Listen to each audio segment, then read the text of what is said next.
Hey everybody, welcome. I'm super excited. I'm a little bit nervous actually. I don't really get nervous that much, usually not with the ladies, but it's my first big ass webinar that I've done. I've done a couple in 2010, but it was just like we didn't know what we were doing. It was just like a little chat window, and we were just there going, "What's up, everybody? This is awesome. Yeah, come to the Direct Dating Summit." It was fun. But now there's an actual presentation, and there's a PowerPoint, and it's all very professional.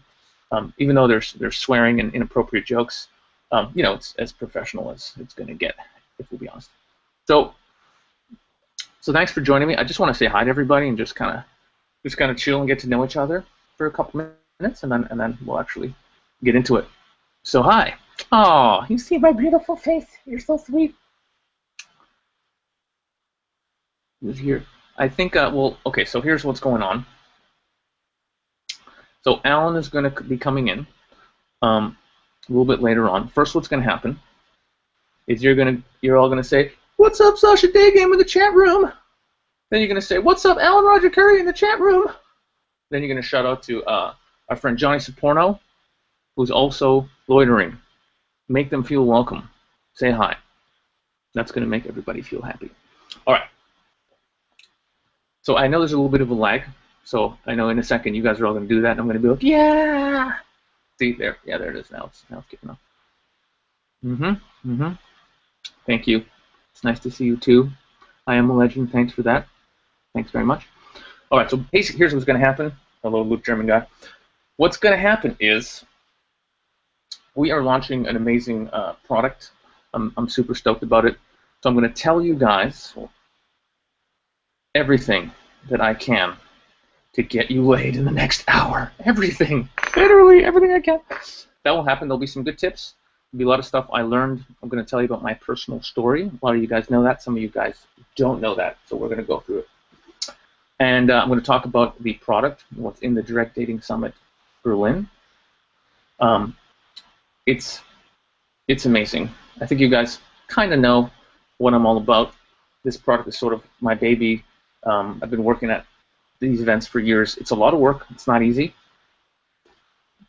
But when people go to the events and they walk out and they're just like, yes, I understand now, or I know what I need to do to change my life, it's really worth it. It makes me happy. And yeah, it's what I do, so I'm really happy to be here and to be able to share this information with you guys. So then I'm gonna tell you the big huge offer, and hopefully millions of people will buy this, and I'll make billions of dollars helping guys get laid. And then we're gonna have a Q&A with Alan, which is always fun. That might go on for hours, frankly, because it's Alan. Alan likes to talk. Alan likes to talk about things that have to do with women. So that's basically the game plan. Let's just see what the comments are right now. Because we are live. Looking forward to Alan and Johnny. I've seen your face for the first time.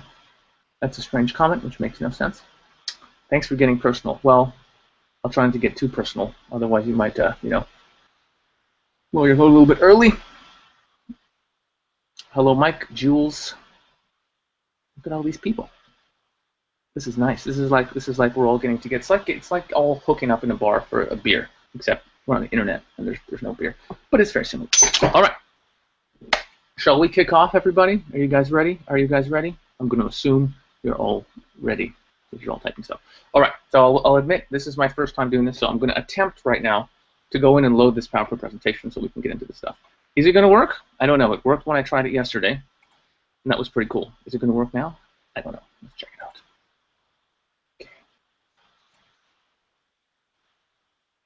So I'm going to go to this window, so bear with me. Bear with me, good people. All right, so we're going to do screen share. Oh, yeah. Oh, I just realized something. Okay. All right. So I've just turned on the screen share. And what I'm going to do is this.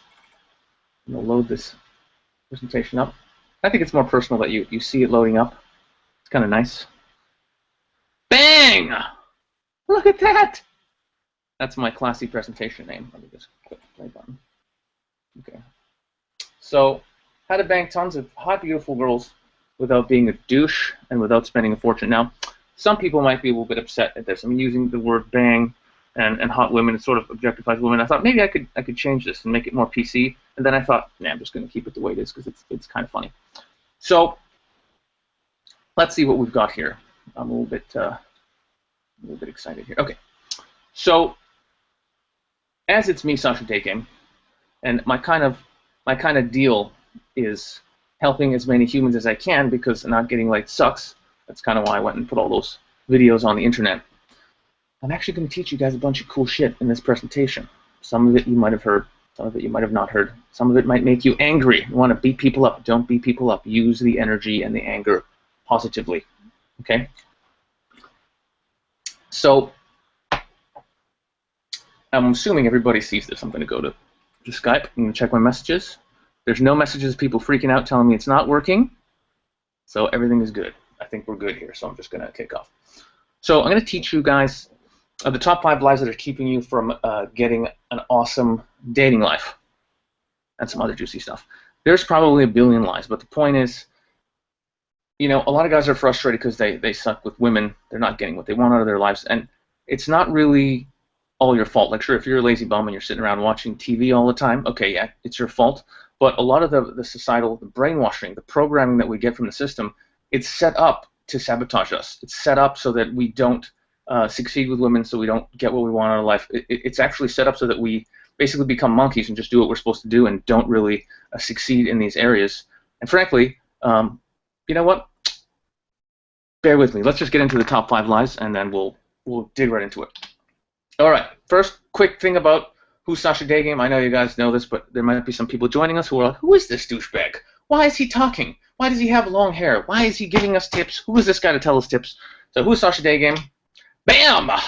Known as the king of direct daygame. Oh, yeah. Now, it's a little bit cocky. That's true. But let's be honest. I'm the only one putting up videos of how it's actually done. That makes me the king of direct daygame. And the fan mail and all the guys I'm getting laid.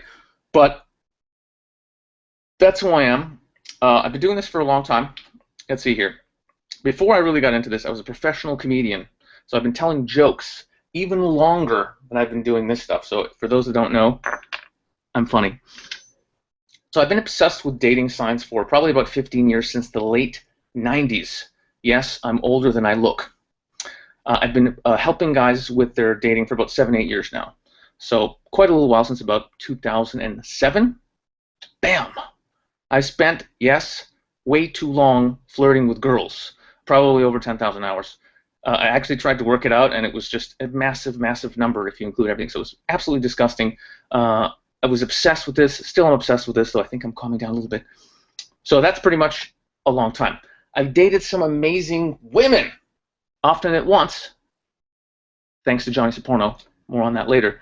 And I use the word amazing instead of beautiful because, yes, I know when you're horny and you want to get good with girls, you're like, let's get hot chicks. I want hot chicks. But after a while, you've been with a lot of hot chicks, and actually, a lot of hot chicks are, frankly, morons. They couldn't fucking, you know, do 2 + 2. They're not exciting. They don't have to be exciting because everyone's done everything for them to try and get in their pants their entire life. So I put amazing women because actually I like amazing girls with personalities who are fun, and they'll make fun of me, and they'll attack me, and they'll do crazy things, and they're fun. So I love amazing women. I've had some very amazing girls in my life, which is a beautiful thing. I am renowned for getting mind-blowing success for my coaching clients. I have stories. I could brag. Maybe I will brag, actually. I got some pretty crazy stories.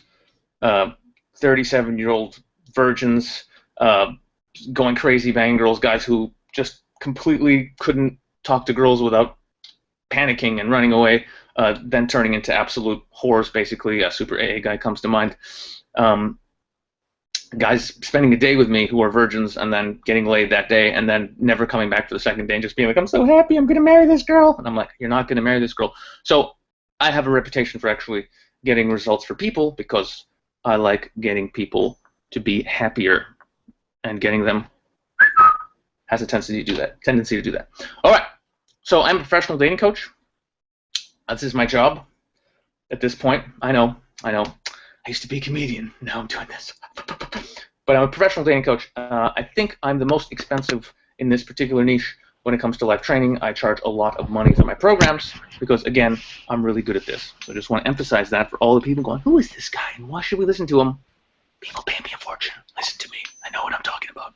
All right. Good. So just a little quick, who's Sasha Daygame? And also, obviously, I am the creator of the Direct Dating Summit. It's my baby. I think it is a fantastic event. that basically turns men into men, deprograms men from being little bitches. That's what we're going to go into now. I like how I pointed at you guys. Deprograms them from being little bitches, and I pointed at you guys. Didn't mean to do that. Maybe subconsciously did mean to do that. All right. And final slide, God fathered lots of babies around the world. I joke about that. I haven't actually gotten a message from anyone saying, hey, this is my kid, it's all thanks to you. But when I ran this test yesterday, actually, a guy came on just to chat when I ran this for the first time, and he was just like, hey, I'm here with my girlfriend, she's hot, I met her in a coffee shop because of you. And I was like, that's fucking awesome.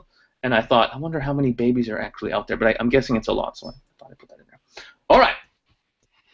So here's what you're going to learn during this presentation. It's amazing, isn't it? I press a button, it pops up on the screen, it's all smooth and shit. I mean, I'm impressed by this technology. I know I'm doing it, and it's year 2014 and everything, but it's still pretty impressive that this is happening right now. I'm impressed by it. All right. Bam. The new way to meet women.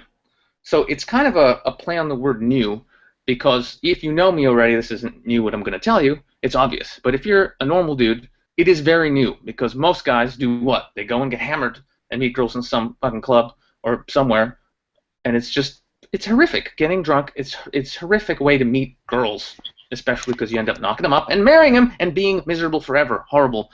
And the other reason I mean new is most guys lie to meet girls, and that's a lot, at least partially, I'd say 70% of what this presentation is about. So definitely a new way to meet women for most people.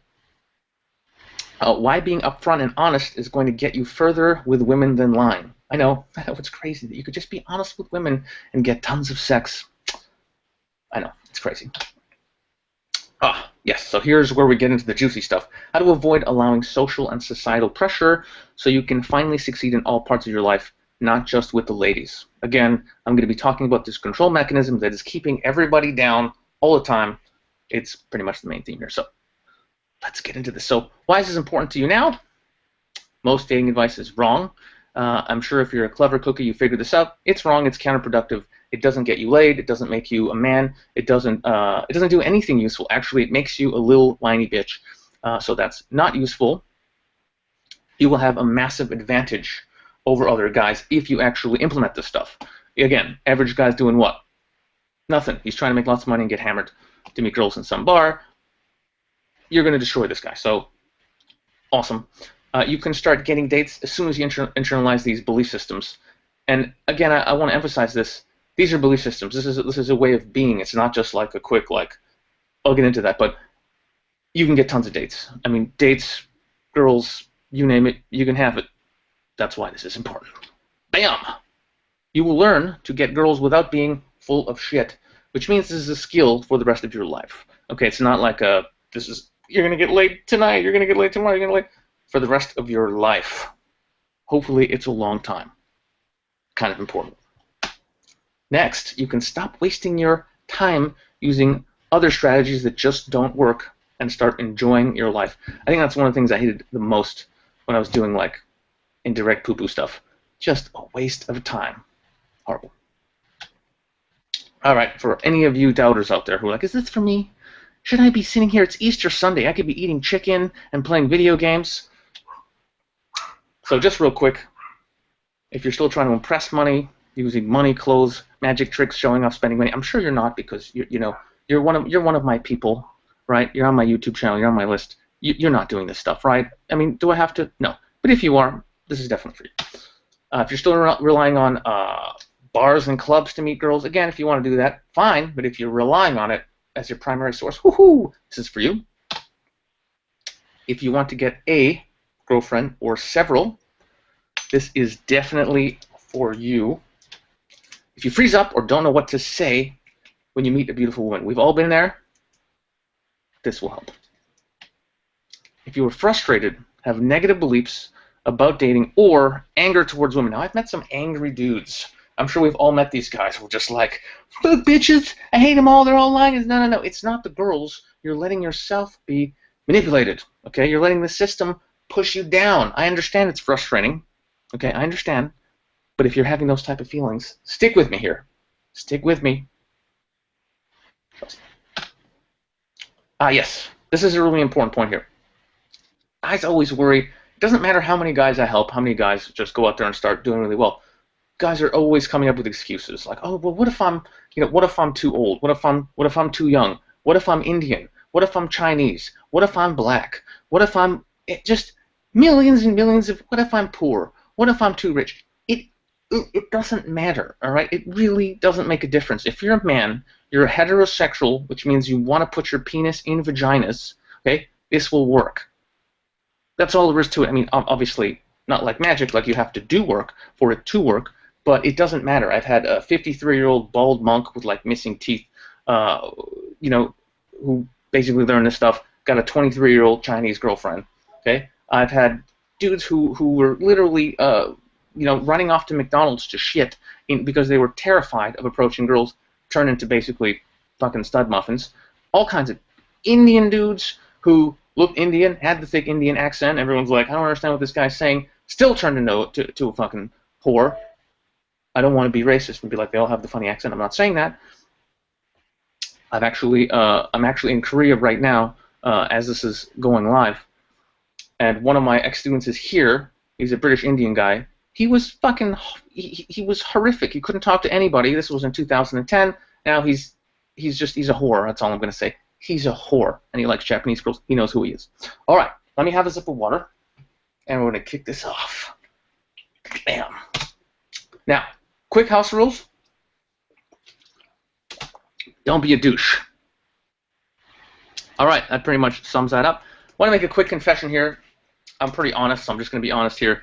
This is my first webinar, so I don't know how smooth it's going to go. There might be tech issues. It might explode. I might swear or say some offensive stuff. I don't know what's going to happen. It's my first one, so take it easy on me. Just take it easy on me. That's all I'm asking. All right? I love you guys. I'm doing this. Be nice. Okay. Also, I just want to say I don't like all the bullshit marketing like, hey, get laid overnight, or here's how you get laid without ever being rejected. Okay, it's all fucking bullshit. I don't like that stuff. It's just basically manipulating men to buy stuff to fucking have sex with girls. It's fucking horrific. So most people who buy any how to get laid fast shit are never going to get laid fast or ever because it doesn't work. I realize no other dating fucking guru or whatever would admit this, but they're marketing douchebags, not actual dating coaches. So I just want to make that, I want to come out and say that. I'm a dating coach. That's my specialty. So you're going to learn stuff here. And I'm not going to do any fucking yucky fucking, you know what I'm talking about. I got my point made. That's fine. All right, so let's get into it now. Oh yeah, one last thing before we get into it. I want to say this. I used to stink. I know people look at me now and they're like, you're handsome, you're funny, you're Sasha Daygame, but I used to actually suck. So for all the guys who are like, oh, well, you're fucking Sasha, I can't do this because whatever. I was fucking horrific with women, worse than pretty much everybody. I don't even know where to go. So I had a crappy life, crazy mom, no father figure, which is important. And a lot of guys out there have no father in the life, so there's nobody there to actually be like, this is how you be a fucking man, this is how you have backbone, this is how you deal with girls. I didn't have any of that, so I really fucking stunk. Had no social skills ever. I literally would have one friend going through school. I'd always have the one friend, some dorky guy, and then nobody else would talk to me. It's pretty brutal actually. So that was me. Complete wuss. Girls would always, I get looks from girls, I get girls who like me. I could not do anything. It was really sad. If you guys saw me, if you had like a little time machine and you saw me, you'd just be like, how did you fucking become Sasha Daygame? This is fucking ridiculous. So romantic fail pretty much every time. Nothing to say that. I was an indirect douchebag for years. Yes, me. I'm admitting it on the internet. Fucking douchebag. So I tried the indirect thing, same as everybody else. Guess what? Doesn't work. Didn't work for me. I don't think it works for anybody, to be honest. And I felt horrible because when it doesn't work and you're lying, you feel like a complete schmuck because, well, that's even worse. You're not even being you and you're still failing. Terrible. So life basically stunk. Couldn't get a date to save my life. Couldn't pull the trigger. I got a story. I have so many stories that are like, I tell these stories and people are like, oh yeah, sure. This one time, I had this girl pretty much naked in the bed. I've been dating this girl for like probably 2 weeks. She's in the bed with me, and I was such a fucking pussy that I actually said this to her. I'm thinking like, okay, what do I do here to have sex with this girl? She's in the bed with me. We've been dating for 2 weeks. and I actually said to her, hey, listen, just let me know when you're ready for sex. Do you realize how retarded that is? And she's like, yeah, sure, buddy.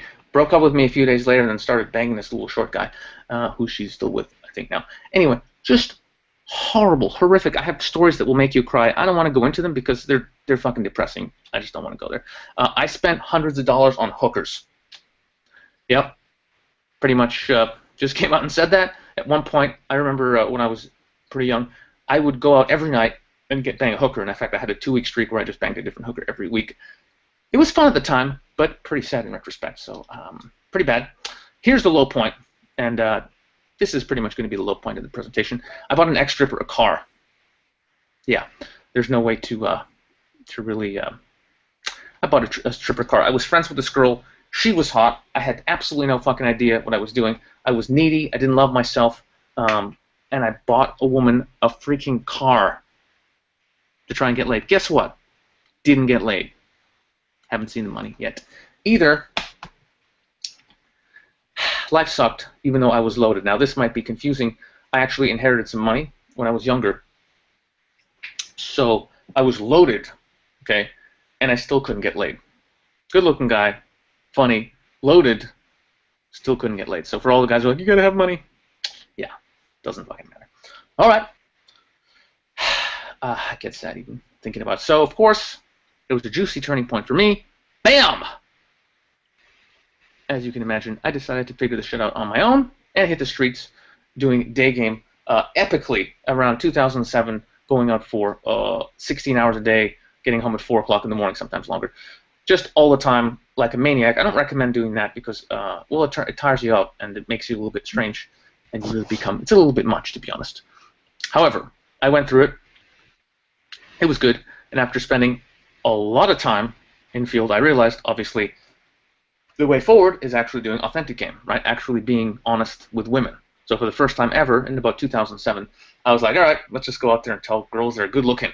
And I started doing that, and guess what? Girls liked it. I couldn't believe it. Girls were literally just happy to talk to me. They wanted to talk to me.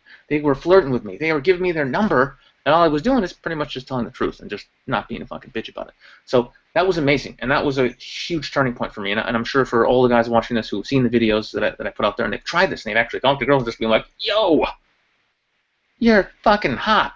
You're sexy. I like you. Look at your little bum. It's so cute. You know it works. You know girls like it. You know they want the compliments. It's a beautiful thing to actually express yourself, and that was a huge, huge, huge, huge, huge turning point for me. I can't even explain how. You guys know how huge that was. You know. So when that happened, I decided to create an event. And basically, I was having this stuff happen. It was amazing. And years went by, and I just, one moment, I was like, you know what, I got to tell everybody about this. You know, and I discovered all these other guys, Bad Boy, Alan Roger Curry, and I was like, you know what?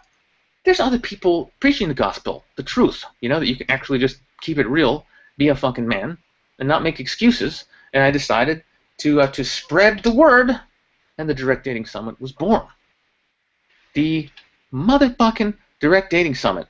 Now, yeah, again, funny bit, I invested every penny I had. I think I blew like, I don't even want to say how much I blew because people would be like, how can you spend that much money on an event? But I pretty much spent everything I had, was pretty much broke, to create this event because I was just so passionate about the fact that, hey, you can go out there after being so sad with girls and sucking so much. I just couldn't believe that I could actually go out there and do this stuff, and it worked, and I could help other people with it. So I did this event. We did one in London in November. It was awesome. It was seriously awesome. People cried. Speakers cried. Who was fucking sick?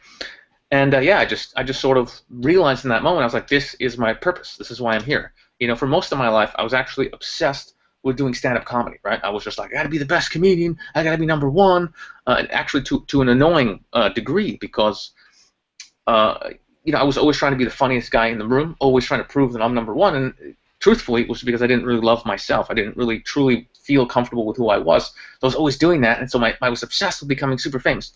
And then when I started doing this, I became so happy, just having sex with girls, which is fucking great, and then just helping other people was like amazing. I just loved helping other people. I've been posting on forums, you know, all the time. I was on forums and stuff, just giving advice and stuff. Alan does the same thing.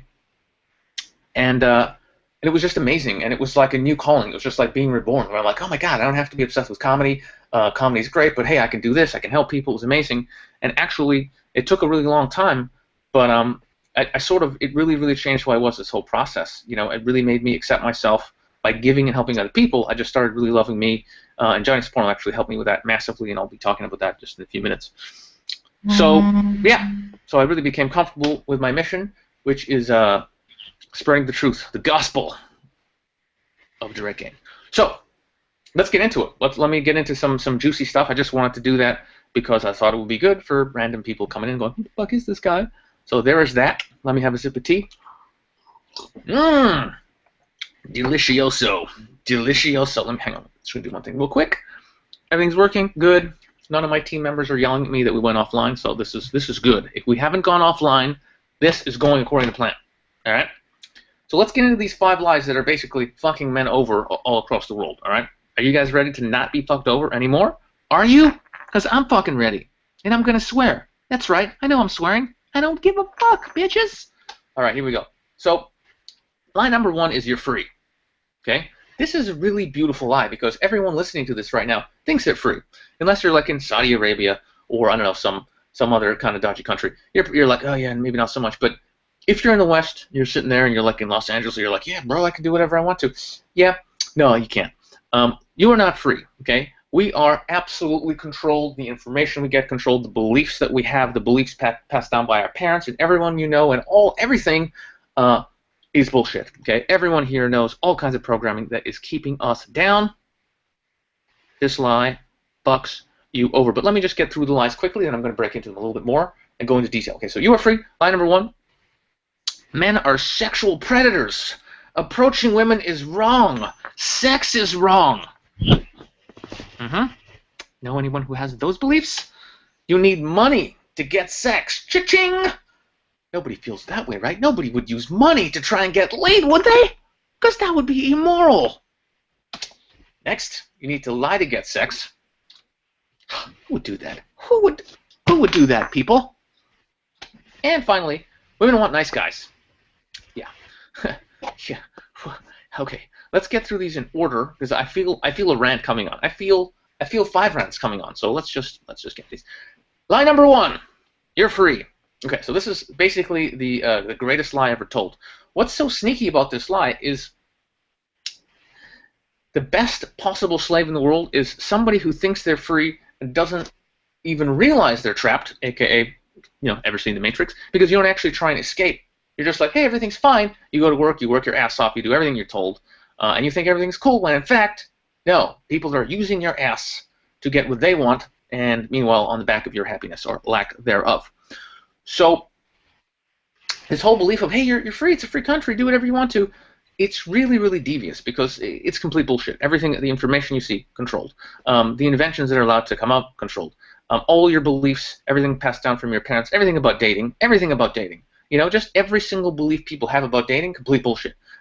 You got to get married at 30. You got to settle down. Oh, you should just date one girl. You can't. Having sex is bad. Everything. All these freaking. Hey, you're free. You're free, my ass. Okay. We are all, tied down whether we know it or not with these belief systems, and they are absolutely destroying us essentially.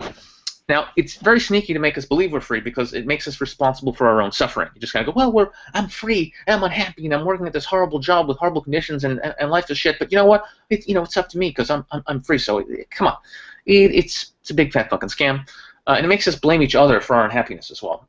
Oh, it's this guy's fault. It's that guy's fault. It separates us. It's them. Let's fight those guys. It's those guys. Everybody's just fighting everybody else. It's just ridiculous. And also, this belief of we're free really keeps us from questioning the system or our place in it as consumers. It really does. I'm free, so you don't actually look at anything. You don't look at the mechanisms that run the system, that run your dating lives, that run how you're supposed to interact with women. None of it. Why? Because you're free. You can do whatever you want to, including sit on the couch and do nothing or do evil stuff or it's ridiculous. The whole thing's ridiculous. So. You can be free, okay, but it takes work, okay? You have to fight for your freedom. Seriously. It's not easy to get the life that you want, to do what you want to do. You have to fucking fight for that shit. Okay? And this entire system truly is designed to keep us asleep. Okay? How many people do you know really that are free? People that can do whatever the fuck they want to, travel, they're absolutely free. Very few. Very, very few people, but in fact it should be everybody. Okay? So you're living in the matrix. Okay? The quicker you realize it, the better. The more people wake up, the easier it becomes to wake up more people. So wake up yourself, slap, slap, slap, and bring all your friends and everyone else with you. That's your job. That's all of our jobs. All right? Now, again, why is it this way? Think about how much money is on the line. A lot of this is going to come down to money. People getting paid, that's it. Okay? You're going to see that theme recurring, but that's unfortunately how this works. And a lot of the reason people suck with women is because of cha-ching, because of dollar signs. Okay, so let's hit line number 2, and this is all going to link together quite nicely. Sip of tea here. Sex is wrong. How could anyone ever tell you sex is wrong? Okay, this is one of the oldest lies. It's ridiculous. It's absolutely absurd. How can you? Wait a minute. I thought this was all right. I thought there was going to be a different one, but either way. It's absolutely the most natural, beautiful thing in the world. Okay? If you weren't supposed to have sex, it wouldn't feel good. You know, whether you believe in God or nature or whatever, guess what? You have a penis. You're supposed to use it. Okay? It's this. There's nothing else for us to do other than have sex. Okay? It's like a primal thing. It's up there with, you know, eating, having shelter, peeing, fucking. I mean, it just is. Okay? So this whole belief, sex is bad, it's wrong, you're bad, it forces men into being little fucking indirect pussies because you're afraid to express yourself. You're afraid to actually come out there and just go for what you want, which is getting laid. So it actually just forces you to go and spend more money. Okay? Think about the nightclub paradigm. Who's getting paid there? Everyone but you. Nightclub owner, music companies, parking, booze, how much, you know, fancy clothes you're buying, parking. I mean, you just, how much do people spend in one night in a club? I'm not even going to get, like, huge amounts of money, okay? And that's all because sex is bad and wrong. How dare you walk up to a girl sober at a coffee shop and tell her she's got a fucking great ass? Shame on you, you should go to jail. Well, yeah, no, don't go to jail. Just go and spend $300 on alcohol, get her liquored up, and then fucking bang her in an alley. That makes a lot more sense, right? Do that, right? Pisses me off. So this belief really forces men to being followers, right? Be less aggressive. Permission seeking. You know, it's easier to lead men when they feel guilty about their most primal desire, right? If you feel like you're a bad, horrible person because you want sex, if you think you're a piece of shit, it's a lot easier to get you to do what you want to do, to get you to be subservient. It's really, really, really, really evil, and they've been doing it for years. So I covered this. Sex is beautiful, natural. And, you know, it's a control mechanism. If you've ever heard of religion, hello, they've been using it since the beginning of time to control pretty much everybody. So, and by the way, I love Jesus, love Gandhi, love Buddha, love all those guys. Unfortunately, religion is not telling us the truth. It's a middleman between us and God. Not cool.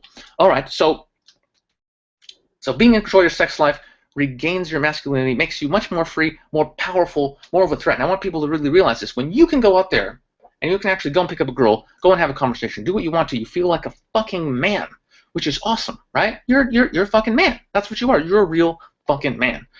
And that's dangerous because, again, what's your role? Go to your work, don't ask questions, just make your money, pay your taxes, go spend your credit card, go into lots and lots of debt, and just be a fucking slave robot. Just shut the fuck up and do what you're told. That's what you're supposed to do. Okay, and when you're in control of your sex life and you feel like you're a powerful man, that you are, you know, you connect with that source of like, hey, I'm a fucking being here. I can go out there and connect with other girls, get sex, get relationships, you know, have multiple girlfriends, do whatever. How are you gonna control that guy? How are you gonna tell that guy that he's nothing to go work in a fucking factory for $3 an hour? He's not gonna do it. So it really is a control mechanism. Okay, this whole belief system. It's outrageous. It's slightly offensive. Very offensive. Women love sex more than men. Okay, so that's just, I'm just throwing that in there. That could have been a whole other slide. Women love sex. If you've ever seen a woman have orgasms, you would know the ultimate truth. They love it way more than us. In fact, sex is boring for us compared to them. Okay, and if they're not flopping around like, oh, wet fish, just crazy fish, just going, blah, blah, blah, blah, blah, you're not doing it right. Okay, good. Let's get to line numero 3. Wait, someone sent me a Skype message. Nope, nothing bad. So line number 3, you need money to get sex. This is a classic. Everywhere you look, you see a hot picture, you know, some car, you know, some Lamborghini. What's it got next to it? Some really hot girl. What's the message? Hey, you want to get laid? You want to get this girl? Buy this car. Buy this gold watch. It's disgusting. There's no other way to explain it. It's disgusting. That's what it is. So it makes us think that basically money equals sexual power. Fucking bullshit. Keeps us spending money, of course. Keeps us working like little fucking monkeys so we can make more money to try and get more women. Truth is, quality women will be repulsed by men who use money for sex. I even have one of my students, or some of my students on my live programs, go up to women and brag to them about how much money they have just so they can get disgusting fucking looks from the girls, and feel that absolute fucking shame. It's one of my exercises. It's really fun. But yeah, it is truly disgusting. Women will think you are fucking disgusting. And the only types of women who are going to be down for this and be like, hey, awesome, this guy's got loads of money, we all know what types of women those are. More on that in a second. So you lower your own value also by having to use money to get women. You're basically admitting, I don't love me, okay? I have no personality, I don't respect myself, I don't respect myself as a man. Maybe she's going to hook up with me if I buy her a car, or this drink, or God knows what else. So sad. All right. Bam. Just want to throw in, my average money I've spent on dates before I sleep with a woman is usually around $5-6, and often girls will pay for me. Okay.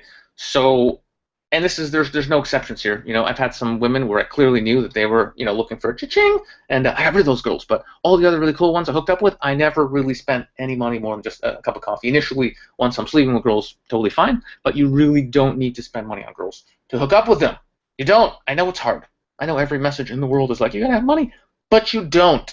And I've met guys who are pimps, absolute pimps with women who are broke. They're staying at their buddy's couch and, you know, literally just crashing wherever. And they're banging girls in alleys, in cars, just anywhere. They don't even have a place to stay. Completely broke, complete pimps. Ridiculous. All right, so also, this belief really turns women into prostitutes. This is what I didn't want to fucking get into a second ago because I want to do it here. It turns women into whores. If there's any girls watching this presentation, it's a really offensive concept to think that I can use money to get sex from girls. It's not cool. It's not cool. It's extremely offensive to everybody involved. Johnny Saporno goes deeply into this. Deeply into this. I don't even want to touch it anymore because Johnny does it so well. Okay, line number 4. Got 2 of these bad boys left. Whoop. You need to lie. Okay? We live in a society of deceit. Look at our politicians. Look at the news. Look at everything around you. It's all lies, lies, lies, lies, lies, lies, lies, lies, lies. Right now they're trying to convince you, hey, the economy's fine, right? Everything's fine. The economy's about to collapse. We're about to have the biggest implosion ever, and everyone's saying everything's just totally fine. Everywhere you look, it's all lies. I can't even, you know what? I can't even. This program would go on for 18 hours in a row if I just went through all the bullshit, so I don't have time for it. However, when it comes to dating, you need to lie to get sex. This is pretty much accepted. Look at all the programs that are actually people out there who are making millions of dollars in the seduction industry. It's all lies. Everything. How to impress women, how to manipulate, memorize scripts, all this fucking bullshit. Blah blah blah blah blah blah blah. It's all bullshit. It's all based on lies, and it stems from a core belief that you are not enough. Okay, this is what it all comes down to. You're not enough. Who you are as a man, not enough. You're not smart enough. You don't have enough money. Your job's not cool enough. Your clothes aren't cool enough. Your friends aren't cool enough. You're not socially connected. You are not enough. Okay? This is the message over and over and over. And it's not really a surprise that people have no self-belief. They don't have the confidence to talk to women because all the messages we're getting is it's okay to lie. Just lie. Be someone else. Pretend to be someone else. Use scripts. Use money. Use anything you can to try and get laid because being who you are or improving yourself, nah, it's not going to work. Nobody wants to be with you. Be that guy. Be that guy. Be like this celebrity. Be like. So it preys on men. It's bad. Okay? Bad core belief. Easy to manipulate men who bought into sex is wrong. It makes you super manipulative. If you really believe into this, oh, sex is wrong, it's bad, you'll do anything you're told to get what you want. So it's a very dangerous path to actually start believing this shit, sex is wrong. Very dangerous. Makes you the prey. Okay, covered that already. Lying is basically standard in our society at this point. So, women know when you lie and what it means. Okay? I talk about this so much. Women are like, they have like superpowers. As soon as you lie, they know. You walk up to a girl and you're like, hey, what's going on?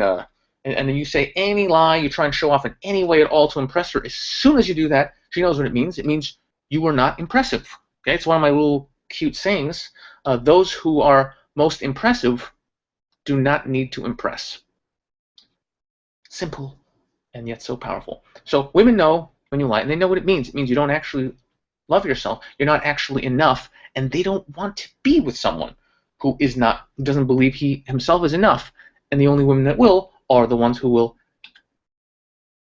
take all your shit, marry you, literally take all your shit, then divorce you, and get all your stuff. That's right. I even put a little funny. You will lose all your stuff. A little sticky outy tongue face. Yeah, not good news. Lie number 5. Oh, God. The granddaddy of all lies. Absolutely wonderful. What a wonderful lie. Women like nice guys.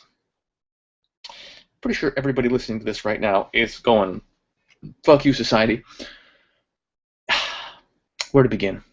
So, this is probably the biggest, juiciest lie that fucks over men completely. Women hate nice guys. Women hate nice guys.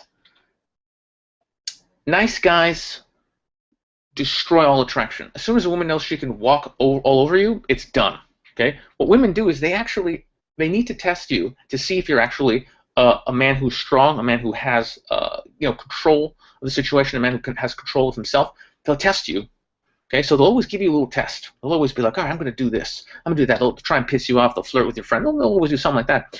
And most guys, because they got this training, like, I got to be a nice guy. I got to be a sweetheart. Maybe if I'm nice to her, she'll have sex with me one day. They'll shit all over you. They will shit all. It's like a dog. It's like a little yappy dog. You don't shut him up. He shits on your carpet. You're like, hey, have a biscuit anyway. He'll shit all over your fucking house. You know, until you lay the lawn down and smack the shit out of that guy. I just realized for a second I'm just about to tell people it's okay to beat your dog up, but you know what? God damn it, beat that dog up if he's shitting all over your carpet. Is the point? How do we go here? So, but seriously, women will test you, and the thing is, you got to lay it down. And as soon as a girl does that shit, you got to show her I'm a real fucking man. You tell her it's not acceptable. She does it again, you dump her ass. Okay? Then she comes back crying. Oh, I'm sorry, I want to be with you. How many guys will actually stand up for themselves? Nobody.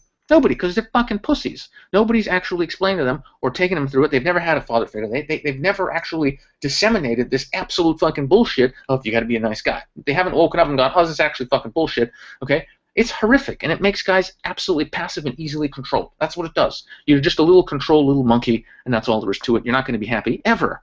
Okay? Have you ever seen a man and a woman together and seeing that the woman is clearly in charge? Look at the guy's face. Is he ever happy when a girl's bossing him around and giving him shit? And he's like, okay, honey. Is he ever happy? No, he wants to kill himself. That's what's happening. You know why? Because he's a nice guy. That's why. He wants to kill himself because he's a nice guy and he got fucking steamrollered. Okay? Horrific. Horrible, horrible, horrible, horrible. Okay? And when women say that, oh, I just want a nice guy, the only thing they could possibly mean is that they want a guy who's not a crackhead, not a drug dealer, not a rapist, not a murderer. That's what they mean. They want a guy who's a relatively normal guy, not a piece of shit. Because you know what? There's a lot of guys out there who are actually pieces of shit. Sorry, guys, but it's the truth. There's a lot of guys who are out there who they beat girls, that do horrible things. They're fucking horrific. So when they just want a nice guy, they're saying they don't want a fucking complete asshole. Because most girls that are really hot have actually dated a lot of really fucking alpha males who are complete fucking assholes. Okay, because they don't give a shit to the extent that they go too far with it. Just they really don't give a fuck. There's a fine line of where you draw your boundaries. Hey, look, I'm a nice guy. I'm a sweetheart. I'm a really sweet guy. Ask my girlfriend. She's right there right now. Who's a nice guy? Who's the nicest guy ever? Oh, yeah, pretty. She's amazing. So I'm a really nice guy, but I don't take any shit. I never have. I mean, obviously back in the old days, but not since becoming Sasha motherfucker Daygame. So, yeah, just don't take any shit. I'm a sweetheart. But if anyone draws a line, bam, they're out. So it's really that simple. But, God, what a juicy lie. I hate it. So, also, okay, recurring theme, I told you guys, makes guys spend lots of money. I want to be a nice guy. I'm going to buy her this. I'm going to buy her that. I'm going to use money to make her think I'm such a nice guy. It's the biggest fucking turnoff ever that you could possibly do. Spending money, unbelievable. And again, more programming as well. I'm going to be the knight in shining armor. I'm gonna save this girl. Holy fucking shit, unbelievable. So we've already covered this. Basically, makes a woman's pussy dry. If you're a nice sweetheart trying to spend money, trying to be, it's just forget it. You're never going to get laid ever, ever, ever. And yes, the nicer you are, the more likely she's going to cheat on you. And this is really classic. Alan talks about this a lot, actually, in his presentation. Johnny talks about this a lot. Jesus, everybody talks about this. Yeah, the nicer you are, you know, girls will just go out and find a nice guy as a provider. They'll marry him. He'll spend his money on her. You know, she'll have a nice house, and she'll just go and fuck some alpha dude or 2 or 3, and that's all there is to it. Welcome to hell. So, and this is amazing thing, actually, I learned from James Marshall. He talks about this in the presentation. In this very product, being a nice guy is a manipulative strategy, okay? Because you're doing that for a reason, okay? You're doing that for a reason because you think you're going to get what you want. It's actually very manipulative. And he goes deeply into that in the seminar, and I think I plug that later, so don't even know why that note is there. So, yeah, this bullshit is passed around to keep men passive and easily led. Again, it's all part of the control strategy, okay? Do what you're told. Be a nice guy. Don't fucking cross any boundaries. Pay your taxes and shut the fuck up. That's your role. Bam, bam, bam. How was that? How was that? I can't believe I got through that fast. I thought that would take years. I'm a little excited, though, and I don't want it to go on for 4 hours, so I'm kind of going at a slightly fast pace. But was that good? Because that was just a little peek at some of the insights on it. I just wanted to kind of touch over some of the stuff that's kind of like squishing your little fucking heads. And that was it. And let's go a little bit deeper here. Let's get into this. All right. So if you're still here, you probably realize I'm telling you the truth, and you realize that shattering all this crap can immediately create massive success in your life in all areas. And I really want to reiterate this. I get a lot of messages from attendees from our events, students, all the guys who've essentially been exposed to this truth. It's not just they're banging chicks. Yes, a lot of them are banging chicks, but a lot of them are, you know, they've quit their jobs. They have started their own business. They've decided to sell everything and have them go travel. And they're doing stuff that's making them happy because they realize that they can break free of the system of control that's keeping them from being happy. So really, this stuff is not just about, you're going to bang loads of girls. Like, yes, that's a possibility. Absolutely. You want to do that? You can do that. But that's just phase 1, because when you get rid of these beliefs and this programming, you can really do whatever the fuck you want to. It is possible to get to that point of being as free as you can in this, and eventually, if you really push it, you can actually break out of it. It's not easy. I'm semi out of it. Okay, I like to think I'm semi out of it, but we're all in it. So really, it does change your life in a lot of areas. And there's so many emails I get. It's ridiculous. You can go on my website. You can find a clan mail site of like tons of comments. Students talking about stuff. There's videos. It's all there. It's all there on SashaPWA.com if you want to check it out. But there's just so much ridiculous stuff going on where people have changed their lives dramatically, all from recognizing this is control. You don't have to be nice. You don't have to do any of this stuff. You don't have to spend money. You don't have to do what you're told. All of this is bullshit. You can break free and have a fucking awesome ass life. So yes, that is beautiful. And yes, I have hundreds of students to prove it. All right. So basically, this is why I created the Direct Dating Summit. This is why I made this event. It's become this. It used to really be like, hey, just, you know, be direct, you can get girls. But really, it's becoming a lot more than that. It's becoming, you can get the life you want, okay? By becoming authentic and dealing with your shit and just becoming fucking, you know, who you are to the best of your ability, you can get the life you want to. And that's really why I created this event. So let's get into it. If you're here, I'm guessing maybe you're interested in the seminar and also learning more juicy stuff. But you're interested in the seminar. So let's do a little review here. Hang on. This isn't supposed to load this way, but it did, so it's totally fine. So I'm going to go through, and you know what? Never mind the slide. Let's just get right into it. So from me, you can see who the speakers are. Bam! They're all amazing, but we're going to go through this anyway. So right from the get-go, I talk about my personal story and sort of how I went from douchebag pussy to, you know, where I am now, and I talk about that and the steps I took in the product, which is useful. Everyone's got their own journey. You know, it may take you longer, less, whatever. But I'm just a human, and I came from a shitty situation. So if I can do it, so can you. I talk about how fear is holding you back, and how to get over it, how to fucking crush your fear completely, and do what you want in life. And one of the things I really teach is there's only really two types of people. Two types of people. There's the people who are pushing their fear, destroying it, and trying to get to where they want to be, and there's people who are not fighting their fear and just accepting where they're at. Okay? If you just choose to be that first person, you can get the life you want to. Okay? So it's really that simple. Okay? So that huge rant is in there. It's one of the things I cover. Also, I go into how to kind of get your true personality to come out. See, again, this programming makes us not fun. You know, when you're born, you're fun. Okay, you are fun. You're a fun person. When you're 6 years old, you're fun. But guess what? All this life comes in and makes you serious. It makes you not fun. It separates you. So I really go into how do we get that fun back? How do we become that fun person so we can just be magnetic with girls, with people, how we can be more charming. It all comes from, again, shedding out that shit of what do people think about me? What should I say? Is this going to be funny? Are people judging me? Getting rid of that shit. Okay? To talk about that, I go into why the seduction community is built on a foundation of bullshit and what to do instead of following the gurus. So, again, I've gone into this already, selling you like, hey, get laid in 5 minutes without ever fearing rejection. Yeah, fuck off. So I rant about that and how, you know, getting rid of that crap as well and realizing, hey, look, this is how you actually get good with women and life long term. Yeah, that's in there. It's pretty sweet. Oh, yeah, and also how you can actually, you know, say fuck you to the system and get the life that you want. So my talks was 2 talks. It was a talk about becoming fun and the talk about the system. Yeah, it's good. It's deep, and again, it's deeper than just how to get pussy. My talk really, one of them was really about breaking free from this cage and getting the life you want. So that's pretty sweet. And now I need water. Hang on a sec.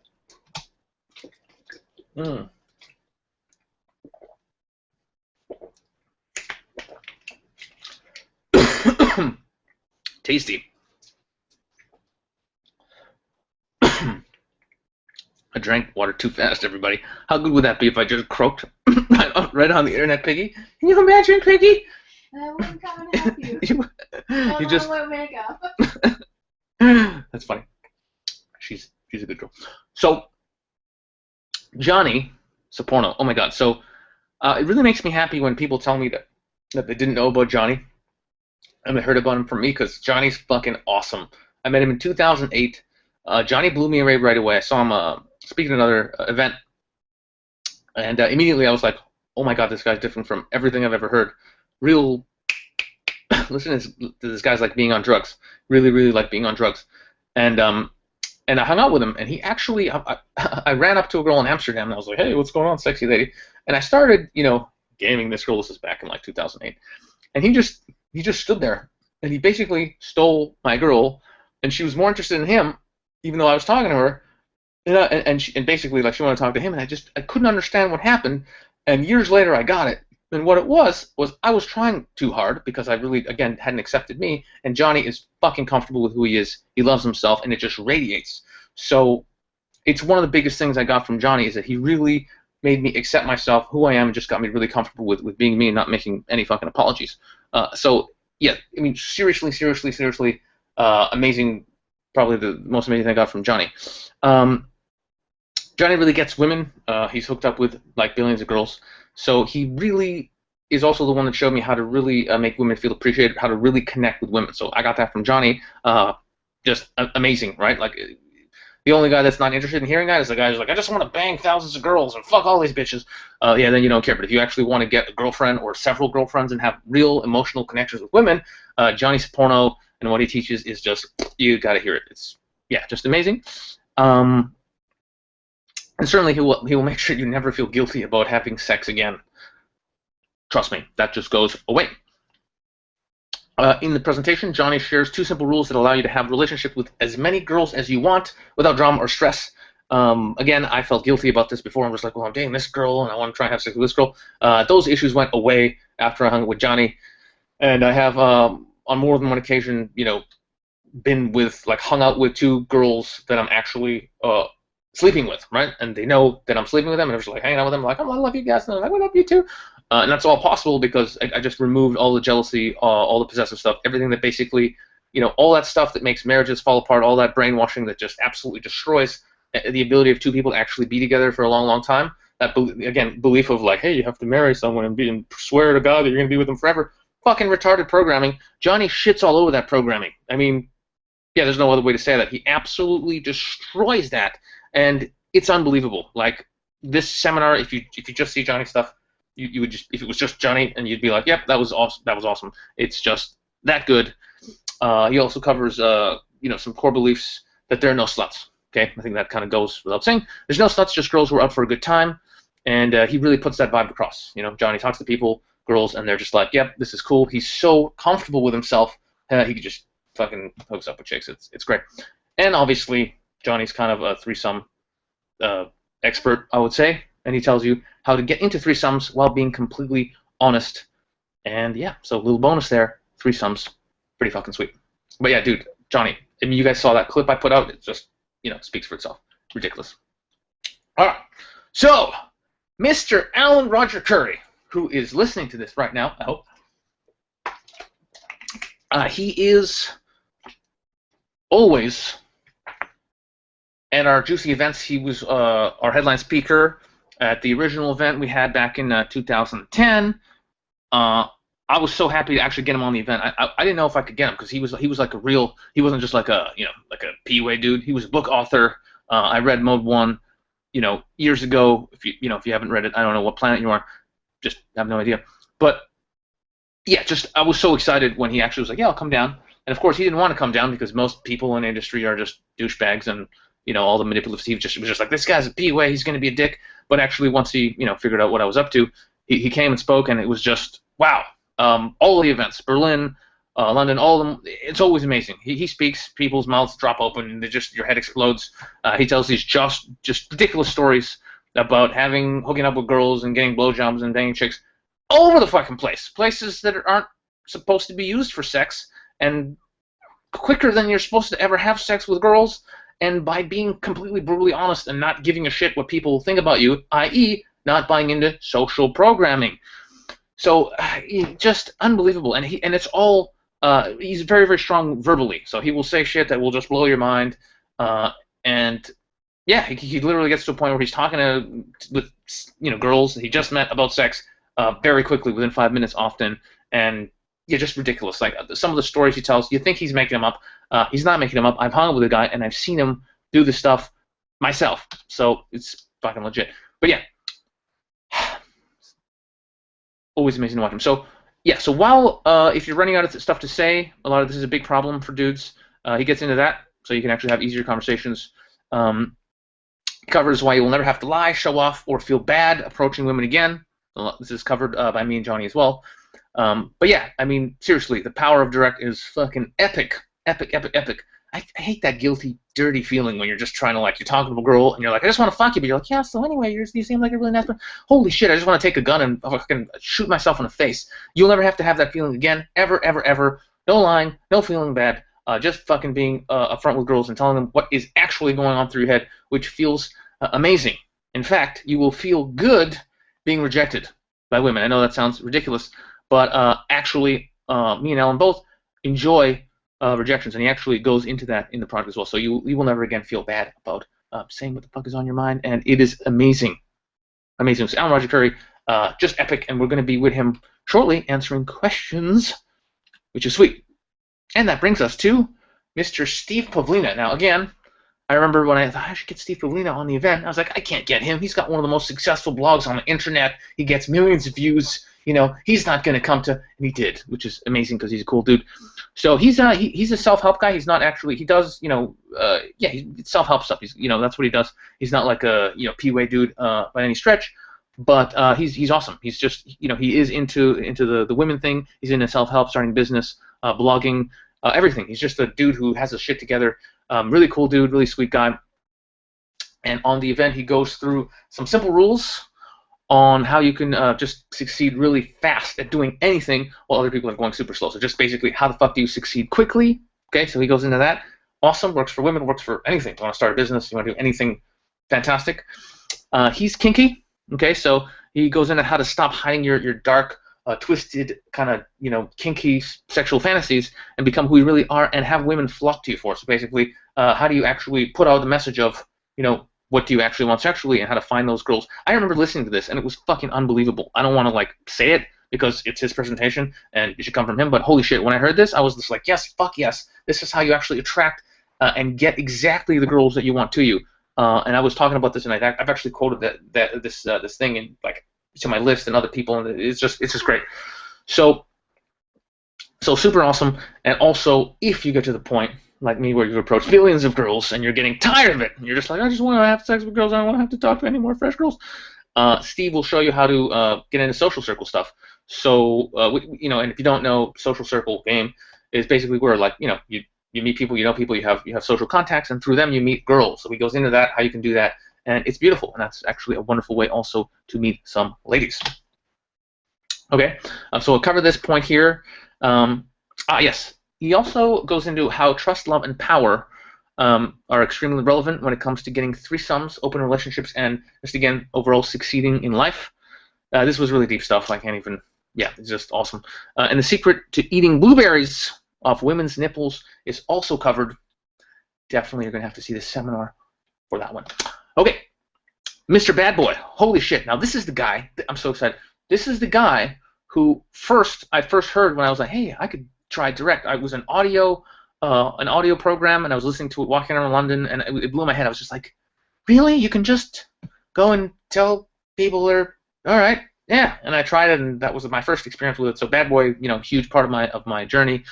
So yeah, he's a club game dude. He loves his club. So I want to say, what makes Bad Boy awesome is he really focuses on the physical stuff, how to be dominant, how to have dominant body language, how to be physical with girls, how to grab them, how to move them around, how to kiss them, group situations, multiple girls, single, it doesn't matter, all this stuff. And he developed it in clubs, but it really works anywhere. If you're on a date with a girl, you're with a girl, it's still how to be physical with girls. So yeah, amazing. Like, you have to have that down if you really want to get good. If you have the beliefs, and you're like, oh, man, I feel good, I'm direct, blah blah blah, but then you're still a wuss and you won't grab a girl, you won't kiss her, you won't fucking lead her. It's incongruent because you're talking it, but you're not being physical. So you gotta get physical if you really want to fucking get awesome with chicks. So yeah, so he's really really good at that stuff. He'll teach you how to never touch a girl. And yeah, a lot of guys make the same mistakes to touch girls the wrong way, and it just turns them off. So he goes through that, so you don't do that. He shows you how to do it right. He talks about how girls make a decision about you basically in 5 seconds, and he shows you exactly what to do to make those 5 seconds cause as much attraction as possible initially, because they fucking count. I talk about that as well for Daygame. It's like first few seconds, boom, you gotta make it count. So yeah, super dominant. Also, oh, this is awesome. So he always talks about this, and it's always fucking good. Women really make a decision about you, whether are you a fuckworthy guy or are you a friend. Okay, are you a fuckworthy guy or are you boyfriend material? And he really gets deep into this, how to present yourself as a fuckworthy guy or a boyfriend, or definitely not a friend if you want to hook up with a chick. So yeah, how to establish yourself as someone who's there for sex, who they want to have sex with. Really critical. He goes into that, fucking great. And also he kind of gets into how to short circuit girls' logical brains and kind of subconsciously seduce her. And this is the stuff where I'm a little bit dodgy. I'm just like, really? This sounds like some sneaky stuff. I'm not so sure, but it's not so bad. It's actually pretty good. It's a simple thing, but it's beautiful. My friend James Marshall. Okay, so I believe that's our last speaker in this bit. James Marshall. He's my homeboy. You've all seen him. We did that hilarious video where we swapped places on YouTube. Again, if you haven't seen it, don't know what planet you're even on, but he is awesome. They call him the Natural. He's extremely smooth with the girls, and he's kind of like my opposite, because I'm like, hey, I'm high energy, I'm jumping around, all this kind of stuff. Actually, less so now after meeting James. And James is totally stoic. He used to be a monk, basically. Like he was a kung fu dude on a mountain meditating, and now he's James Marshall, the seducer. So he's very, very calm, very stoic, doesn't freak out at all, and very different. So he's really doing low energy game to attract girls. He's amazing at basically getting girls to invest in conversations. So if you've ever thought like, oh, like if girls, I get their number and they flake and I don't know why, you will know why when you see James in action. Fucking awesome. Okay, so he talks about the power of intent a lot, which is like, this is what he does. It's unbelievably so important. So he talks about the right way to look at a woman that makes her feel sexy, eye contact stuff, which is, again, absolutely critical. Alan agrees with him. He's talked about eye contact as well. Talks about his own technique for eliminating approach anxiety. Obviously, I think my one is numero uno, but it's also very good. I've seen him do it actually on courses we've taught together, and it really works. And he talks about how most guys try to lead women wrong, and they do. And I've seen this, and I've seen him teach this, and this is really good too. This is how you lead women the right way. He explains what it truly means to be a leader. Very good stuff. He talks about why it doesn't actually matter what you say so much, and that there's only one thing that is really attracting women. So words don't matter that much or not as much as you think. So very useful. He talks about how to create sexual tension. This is really, really critical. This is one of the things I was lacking, actually, when I met James. I was just this fun guy, but, you know, talking too much, not enough sexual tension. So by actually working on this, it's made a huge, huge, huge difference in my game. And I've actually gotten a lot better since hanging with James. It's funny because I've gotten more quiet and just more like, just more intense, just like chilled. And he's actually gotten funnier, more hyper, and just loosened the fuck up. So we're actually like, we're affecting each other. It's kind of creepy. So, okay, and the last point, what women really want from women, obviously, it's not money, looks, or all this crap. But he gets into what women are actually looking for. It's an epic talk. James always does epic talks. Seriously, epic. That's all I've got to say. All right, so get to that point now where you're like, yes, this sounds awesome. It probably costs $2.5 billion. Nope, but yes, I'd pay $2.5 billion if I had $3.5 billion. Definitely. So let's crack forward. The full retail price of the seminar was about 550 euros, so it's about 750 bucks. It goes up and down based on the exchange rate. But yeah, if you bought the full price tickets, you paid a lot of money for them. These speakers are obviously the best at this. They're best at this, so they charge a lot of money for their services. A lot of money. In fact, if you had to, what we should have put on the slide would have been like, if you would actually pay them their hourly rate for this training, you would have spent $19 billion. That would have been actually a good statistic. But anyway, and obviously, there's never been an event like this. We've never had these people on this event in one stage ever released on product. It's never happened before, so it is pretty unique, pretty amazing to have all these guys on one fucking thing. I mean, have all these guys who are experts, who are all authentic, who are all legit, all on one event. That's actually fucking mind-blowing. That's why I did it, but it really is actually quite mind-blowing. I'm still impressed by it. So now, obviously, you guys aren't going to pay $800 because it's a seminar. So if I'd be like, yeah, you pay me, you'd punch me in the face. So we're making it the normal price, 2 payments of 197 bucks, so just under 400, or you pay all at once, $369. I know what you're thinking. That's very reasonable. But what if we're tight-ass bastards like you? Can you do better? Because we're in your little clan. We love you on YouTube. You know, we're on your mailing list, and we love you, Sasha. And come on, we want to spend that money on going to the gym, or we want to spend that money on doing other stuff because, you know, obviously not on, you know, getting girls liquored up, but other self-improvement stuff. We're saving money for your ebook, Sasha, and we want to use that to get your ebook, which is coming out later. Can you do better? Bam! It does get better. Check it out. If you buy now, obviously this is the first launch. It's an internal launch. It's basically for people who follow me and know me. So you're kind of special, and I do love you because you've trusted me. You've given me your time, your email address, which, you know, frankly, I don't trust everyone with an email address because people are annoying. So because you're kind of on the inside and you buy it pretty much during this launch, or we're going to leave it open for, I guess, 10 days till May 1st, we're going to knock one of those payments off so you can get it for $103 off, which is pretty sweet. But even better, if you just pay for it all at once and you don't do the payment plan, you can save an additional $50. So in total, you can get all of that, what I just said, for 241 American dollars. And let's be honest, American dollars, they're not worth shit these days. I mean, soon they'll be worth like toilet paper. So if you can actually get laid right now by fucking spending $241, that's awesome. So that is the price. Now let's continue forward. If you already are like, fuck yeah, I want to get this right now. I don't give a shit what you're going to say next, even though there's more stuff coming. I don't give a fuck. Give me this product. You can get it on that address, basically directdatingsummit.com/launch. You can buy it. All that happens is you choose a payment plan, pick the one you want to do. You will be taken through a secure PayPal process, and then you will get instant access to your members area. Now listen, people might be freaking out right now because I know it's very cheap. And I'm getting Skype messages. Let's see if anyone's saying anything. Nope. Nothing horrible happening here. Good. So, moving along. There's the URL.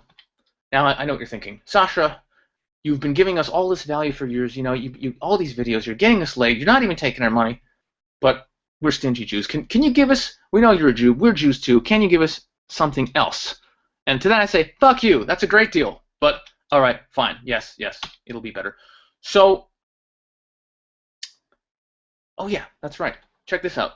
I almost forgot about this. So, I've got this bonus I made. It's called the Unbreakable Rules of Daygame. Now, this should have been a product on its own, and I should have spent, made a whole thing of it and charged lots of money for it. I've written down all my rules, like all my rules. You probably know the one where I talk about, approach the first girl you see every day, forever, and you'll get lots of sex. That's one of the rules, but there's a lot of rules that are unbreakable. For me, these are the rules. I just when I was doing all my stuff, going out 16 hours a day, I developed these, and I lived by these rules to get where I am today.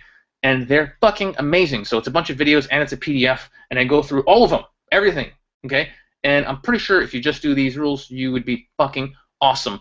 No one else has seen this before. I haven't released it to anyone. I'm literally using this for this launch. Basically, I'm just like, let's use this to make this the best launch and best value ever in the world. So that's what I'm doing. The personal unbreakable rules that guarantee your success. So yeah, this is, I mean, I couldn't make it any better than this. This is everything I've done to get to this point. So it's pretty sick. And it did take me 16 hours a day going out all the time to come up with this stuff. And you don't have to do that because I've done it, and I'm just telling you what you need to do. Believe me, take the shortcut, take the information. It's worth it. All right. I know what you're thinking. Can it get better? Because this is ridiculous now. It's cheap. It's cheap. You're giving us this amazing bonus. We're going to just change our lives. How can it possibly get any better? Well, frankly, I'm disgusted I'm actually being this nice to you because I don't even know you people. Why am I being so nice? I'm nice enough already. All right. So, best guarantee ever. Now, I know people are skeptical. People are like, can it really be this good? We've seen the videos. They seem amazing. But what if I'm somehow special? What if it doesn't work for me? Okay? Can you give me some kind of guarantee? What if I spend this money and I decide, fuck this shit. I want my goddamn money back? Yes, there's a guarantee. It's really simple. It's very simple. There it is. Go ahead. Read it. It's simple and self-explanatory. I'm going to drink my water. Read the screen.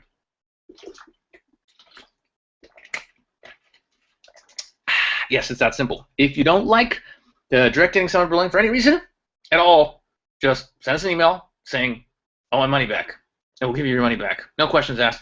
No arguing. Just tell us you want your fucking money back. It's a lifetime guarantee. Okay, so there's no like, oh no, you only get 2 weeks. No, it's a fucking lifetime guarantee. That's how awesome it is. You want your money back, have your fucking money back. I don't care. You're being a douchebag if you do it, but that's a guarantee. Okay? Now, I know. You're not going to do, Sasha's not going to do some kind of crazy, ridiculous guarantee that's completely over the top. Let's do it. You know I'm over the top. You've seen, you know who I am. I'm doing a double your money back guarantee. So the guarantee is if you just follow the Unbreakable Rules bonus, okay, not even the main product, if you just do what's in the bonus every day for a month and you don't get laid, show me you've actually done it, and I'll give you double your money back. Okay, double. So if you pay $242, I'll give you whatever that amount is. It's almost $500 minus 16. 484. Genius. I'll give you that money back. Double. Okay, that's how confident I am that just my Unbreakable Rules will change your life. Okay, yeah, I know. I'm shocked I could offer that guarantee, but I'm offering the guarantee. Okay, double your money back. I don't even know where I come up with this stuff. All right. So who else in the industry would stand behind the product like that? Probably nobody. But I'm Sasha Daygame, so I'm fucking doing it. No wiggle clauses, no shenanigans, just the guarantee. That's pretty much what it is. Now, I know what you're thinking. Like, what if? How could it possibly get any better than this already? By the way, this is all. I wasn't gonna do any of this stuff. But this buddy of mine, he's like, listen, you have to take it over the top. People really appreciate it when you go absolutely apeshit and make it the best deal ever. So it's fucking really easy for them to not be tight asses and buy a product so they can get laid and you can get paid. So I was like, all right, fine, let's go over the top. Most guys fuck their dates up. Okay, so if you push that button by accident. Most guys fuck their dates up. They in the early days, this happened a lot. People would go out, they do use my stuff, they get dates, they get numbers, they start doing all this stuff. It's wonderful, and guess what happens? They get girls on dates, and they do boring shit. Like they'll just take, hey, let's go get a drink. Yeah, let's go get some dinner. You fucking retard. What are you doing? Stop it. That's again more programming. Let's spend money on dinner and spend money on you're an idiot. So I've come up with this report. It's 10 original date ideas. They're all fantastic. They're ridiculous. They're really fun. So if you take her on one of these dates, she's gonna think you're awesome, and you got 10 of them. So you can base certainly long enough to sneak into her pants before she realizes you're a boring asshole. Kidding. So look, so that's beautiful. So brand new report, 10 unforgettable date ideas. It's pretty good. It's an excellent bonus. What's it worth? A lot if it gets your knob polished by some really hot girl because she thinks you're awesome. That's what it's worth. All right, so we're still not done here. So quick review, basically. Life-changing Stuttgart talk. Now, this is an awesome fucking talk. I did this talk in Germany. I knew it was life-changing. I wanted everyone to have this talk, and I had it for a long time. And then I was really struggling, like, do I sell it for $50? It's really amazing. You know, this is my life's work. This is a really epic, life-changing, motivational, angry rant I did about getting your shit together and getting what you want out of life. Fucking awesome.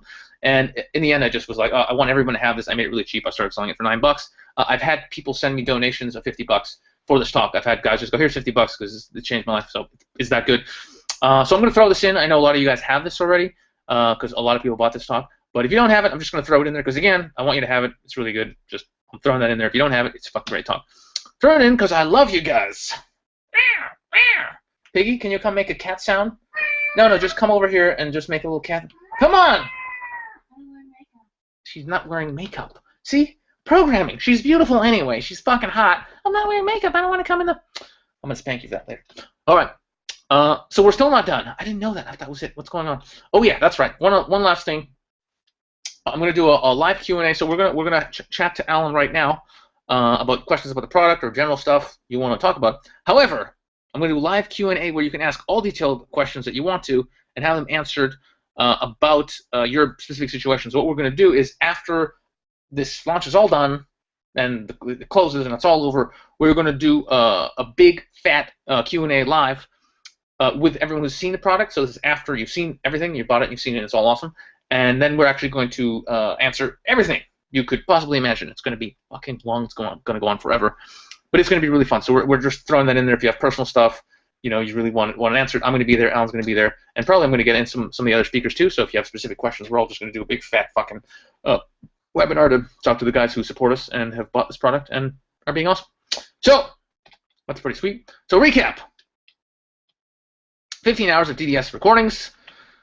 I think it's slightly less than 15. I don't know, but it's a huge amount. Let's just put huge amount. We wrote 15. I'm pretty sure it's somewhere near there. My Unbreakable Rules of Daygame, Unforgettable Dates Report, Sasha's Motivating Stuttgart Talk. It's always fun referring to yourself in the third person. Oh yeah, Sasha's Awesome Talk. And members only Q&A call, which will be sometime next month. And order this week, save up to $153. 3 easy payments of $97, or just $241. I mean, you can spend $241 on booze easily. Like that's a handful of drinks at a fancy place. So if you include just one night out of all the expenses, $241 is nothing, and you can never have to go out to a club and basically free your life, get an awesome job, do whatever the fuck you want to, and literally just become a fucking boss with girls and life if you really apply this stuff for $241. I'm robbing myself. I don't even understand how. I think I've made a horrible mistake here pricing it this low because frankly, I feel almost guilty. All right, anyway, it's too late now. It's too late. It's that cheap. You can fucking get it. It's an amazing product. It could have been $99 a month for the next 12 months. That's what it should have been, $1,200. But no, let everyone have it for $242. I can't believe it. All right, so don't forget, double your money back. If you use my Unbreakable Rules, you don't get late. It really is that good if you commit to it. So double your money back if that doesn't work, and also unconditional lifetime 100% refund. If you're just not happy with it at any point, just go, hey, I'm not happy with this product. I want my fucking money back. Obviously, don't expect any favors from me after that, motherfucker. But totally money back. Totally. Yeah, it's there. All right. So big fat warning. Obviously, my marketing buddy's like, put in a warning in red letters at the end. Let people know. Put a fucking so they act and they buy it. There you go. There's your big fucking warning. Had to put that in there. Warning expires May 1st. It does. I'm not just saying that. This is the special price. Then it goes up to the normal price, which is almost $400. So there it is. There's a warning. Don't be a lazy fucking cow. Buy the product. The price is going up. Thanks for watching this entire presentation. I love you guys, and because I'm really classy, you're gonna enjoy this. If you're truly ready to change your life and take advantage of this incredible art, and get your knob polished like you always wanted, it's a classy ending I was talking about.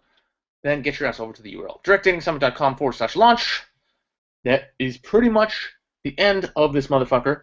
I'm gonna leave that up on the screen. I'm going to invite Alan into the webinar room and we're going to have a little chat and look at your questions. So yeah, there you go. All right, beautiful. So everybody, guess what? We're live with Alan. Sorry for the massive delay of 15 minutes or whatever it was, but we're here now. That's what's exciting. We're here. It's all good. So let's take a look at the comments. So basically, yeah, I mean, let's be honest. We launched a product. We want people to buy it. It's a great product. It's beautiful to make money doing what you love. And also, we're going to take that juicy money and make more events to help more people. So overall, it's a win-win situation. So primarily, we would like to answer questions that are relevant to the product. So if you're thinking about getting it, you're not sure, you're confused, you're scared, you're going to have to ask your mom for the money. I don't know. So anything that's related to it, please do ask us. And we see your screen, so we will answer. I'll answer, or Alan. And just to direct the question, just let us know this is for both of you, or this is for Alan only, or this is for Sasha, or for both. In which case, I'll speak briefly, and Alan will give me a dirty look, and then speak for 45 minutes, and then I'll just say thanks at the end. Either one of those is totally fine. So, as there's a slight lag, let me see if there's a juicy question here. Have you seen anything you wanted to answer so far in all this? It's a lot of stuff. I'm trying to scroll back through it and see what we've missed here.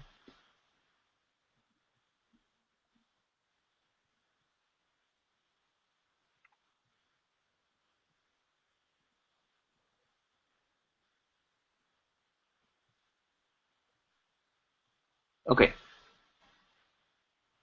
So here we go.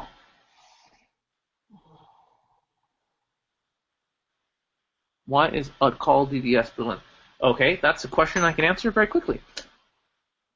So it's the Direct Dating Summit is the name of the event, and this particular DVD you're getting, I always say DVD even if it's a download, it's from the Berlin event, which happened last year, so that's what it is.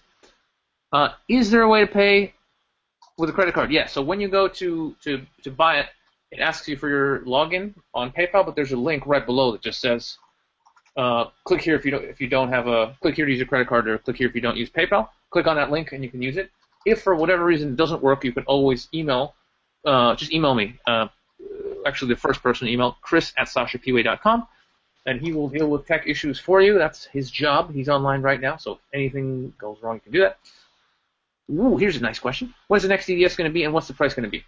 Well, the price usually ranges around on the door, something like $400, and early bird tickets, if you're really crazy, you can get it for basically what you're paying now, something like $250, $300, whatever. It just depends on what city it is and how much it costs to fool everyone over there. It costs money to do these events. God damn it! I wish it was free. That would be great. I could just do one each weekend. So yeah, we don't know yet when the next event's going to be. We just don't know. However, we were going to figure that out after this launch. So the priority was get this out and then figure it out. So we will figure it out. We'll probably do a poll. We'll see what people are. I wanted to do one in Asia because I've done them in America. I've done them in. We did one in Australia. We did one in Germany. We did one in London. So we haven't done one on the East Coast of North America. So it might make sense to do one somewhere like. Oh, sorry, we've done one in New York as well.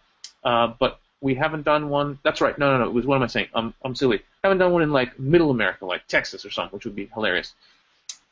So let's see some juicy. So any questions about the product? I'm going to scroll through, and if there's none of those, then we can just talk about whatever juicy stuff.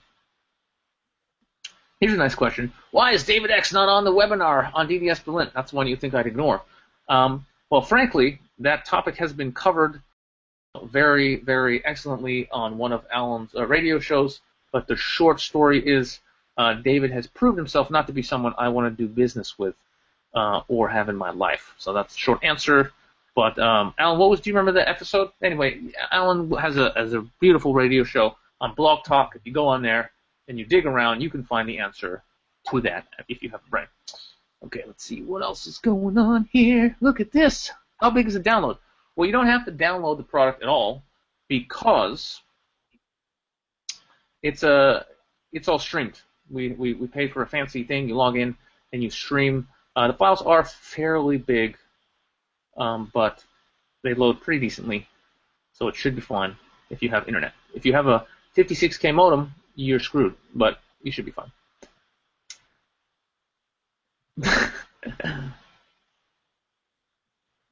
Come to northern Manitoba. What the hell is in northern Manitoba? Ooh, someone was asking to do DDS in Orlando, Florida. Actually, Alan, what am I saying? Not Alan.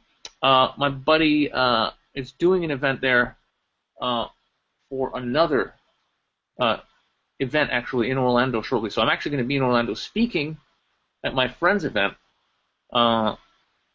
Anyway, that's the 21 convention. People might have heard of that before, but that's going to be in October. So I will actually be there personally speaking in October.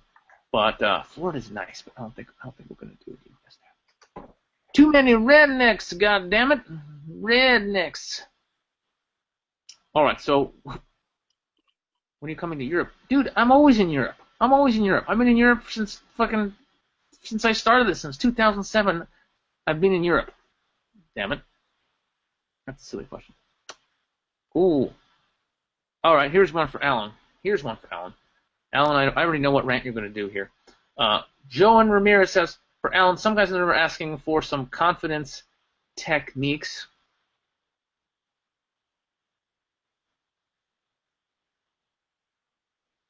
Do you want to touch on that?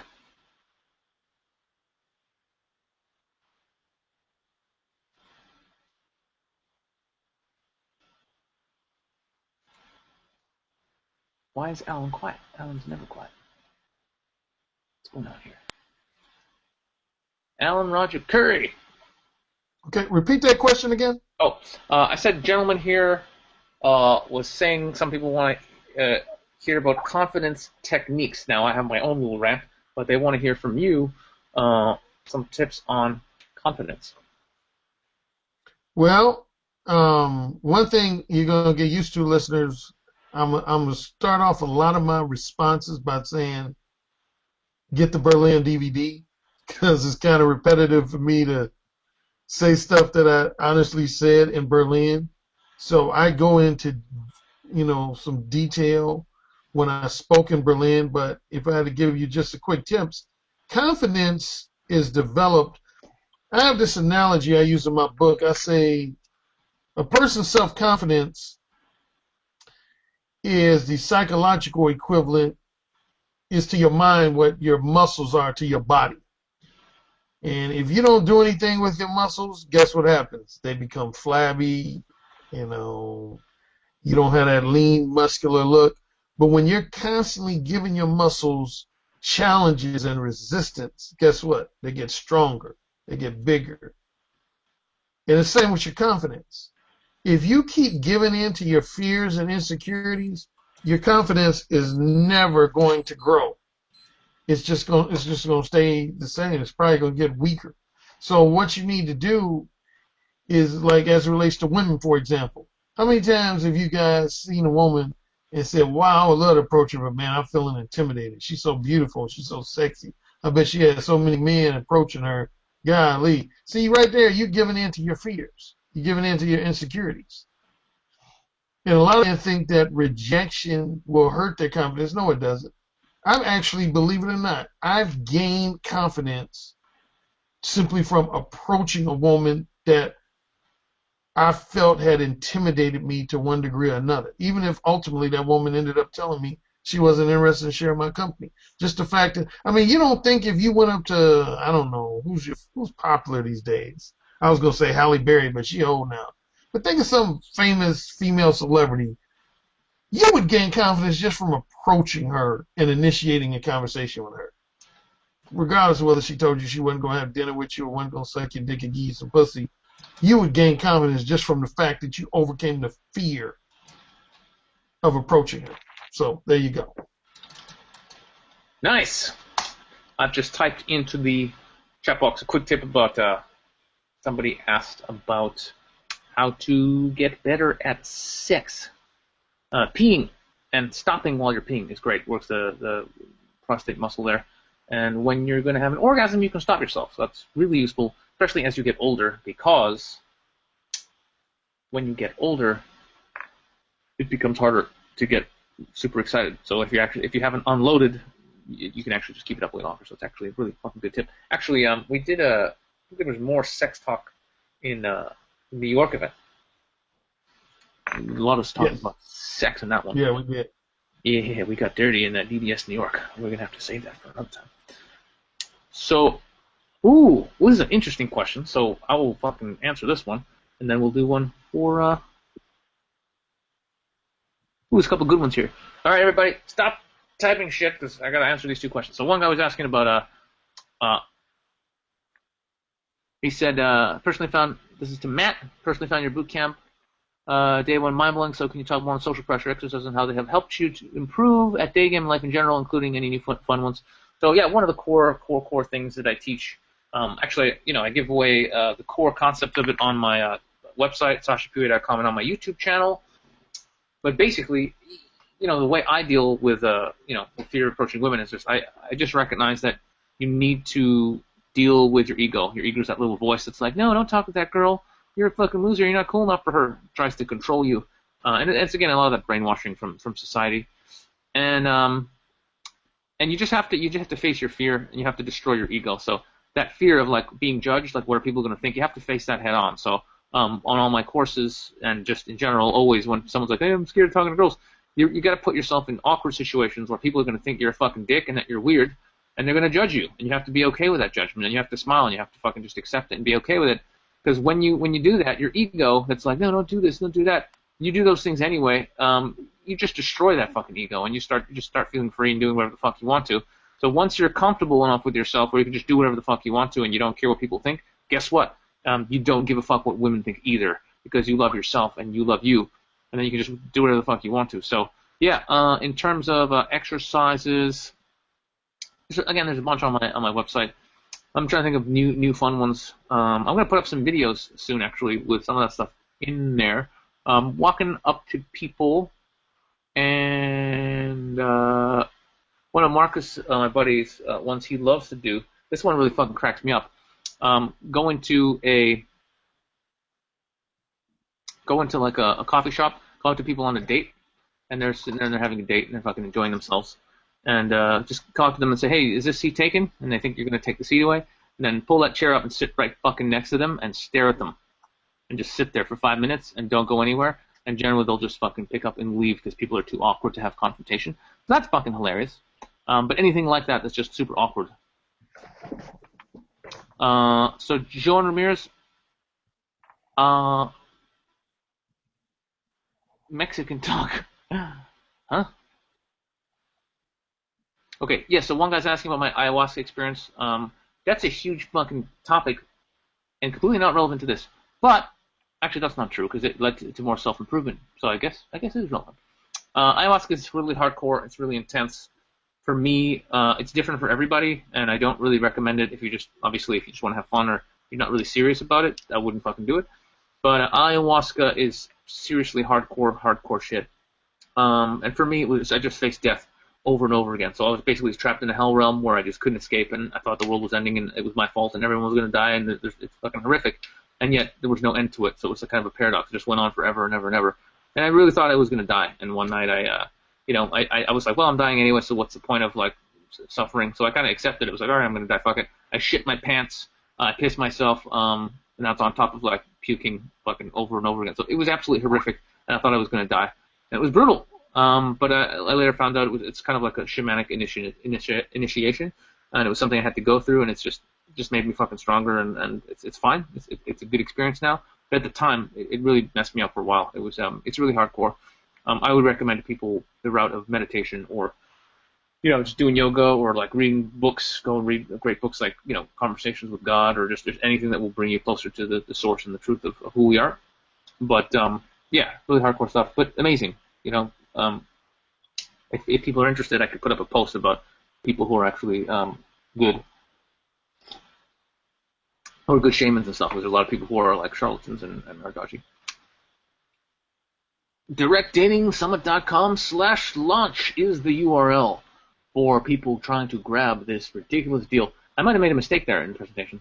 I said it was 2 payments. It's 3 payments of 97, but hopefully people realize that.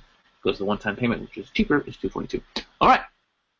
When do we starting? It's over, motherfucker. The presentation is over, but it's going to be on YouTube, so you can watch it whenever you want to. All right, let's get a question for my homeboy Alan, because I just did 2 in a row. So who's a good question asker. Ooh, there's so many people talking. It is difficult to actually follow. Na, na. Austin, no, I didn't hear from Joe Rogan. Everybody, this is actually funny. So I doing comedy. I actually opened for Joe Rogan. I did comedy my whole life. So I actually did comedy with him a couple of times, and he's a cool dude, very funny. And so one guy who's a fan of mine who also loves Joe Rogan is like, Sasha, you got to go on the Joe Rogan show. Go on the fucking show. You'd be perfect for it. And yeah, it would be really fun. I haven't heard from him yet though, frankly. Even though this one of my buddies, well, he's my friend now, but it's like a fan I met through the internet. He's been harassing them. So if you know Joe Rogan, or if you're a huge fan of theirs and you love Joe as well, go ahead and email Joe Rogan or post or whatever the fuck and be like, yo, this Sasha Daygame guy's awesome. Get him on your fucking show, because that would just be super a lot of fun. It would just be I've hung out with him before, but never in any official capacity. So there's the answer to that question. Everyone go tell Joe Rogan to have me on the show. Actually, my secret plan was to interview Mr. 4-Hour Workweek himself as well, because he was an influence of mine doing the whole lifestyle. So it would be really really fucking cool. Get him on. Okay, so Alan. Mm-hmm. Someone is asking, would you care answering, how do you not put the cart before the horse, arousing the girl first? So I think the question is, and someone else is asking how to touch a woman. So I think someone is asking,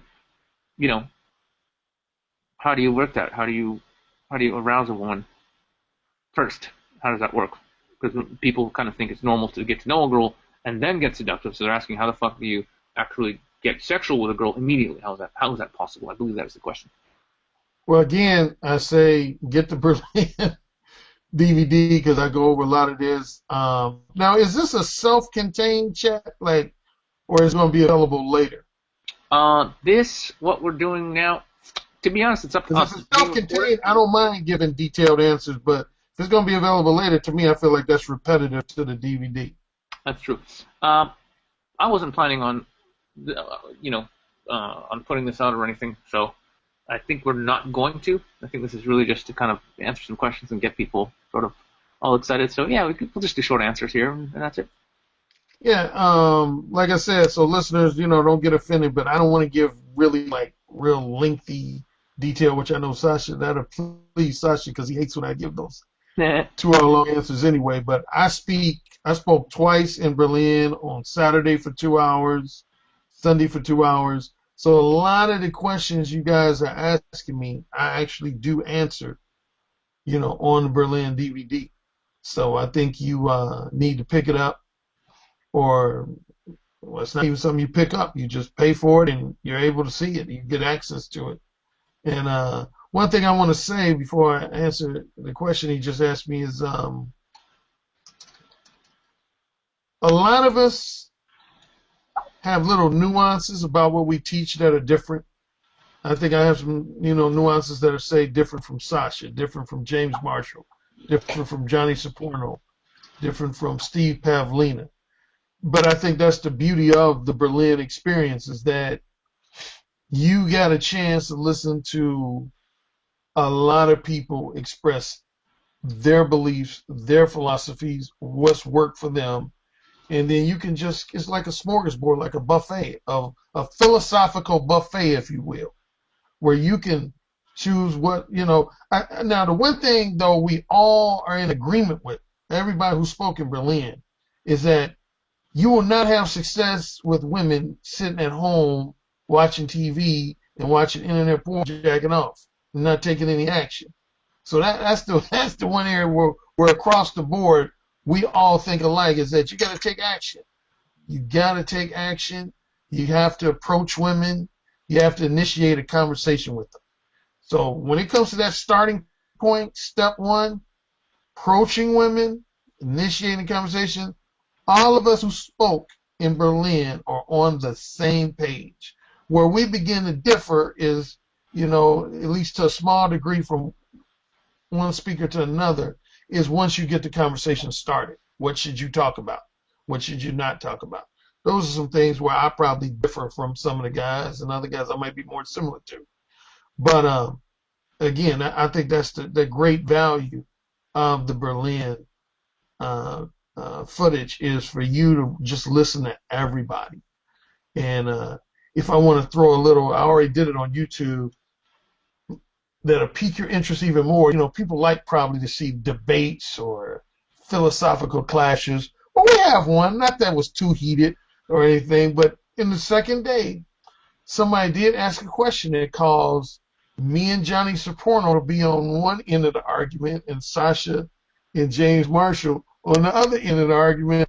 Steve Paulino, I don't know where he was. I think he was just kind of on the side. That's some good stuff. And we had a great time in Berlin. It was just a lot of good discussion. Now, to the question, yes, if you saw my video that Sasha released, I made a point of saying I don't put the cart before the horse. And what I mean by that is, can you imagine yourself going to the grocery store and buying some chicken wings, uncooked chicken wings, and you say, man, I can't wait to eat these chicken wings, but they're not cooked? When you think you were skipping a step by concentrating so much on eating the wings, but you haven't cooked them yet? Well, that's how I feel about women and arousing them versus fucking them. I'm all about arousal. I'm all about arousal. And one of the things, I think one of your two most powerful tools, in my opinion, when it comes to arousing women.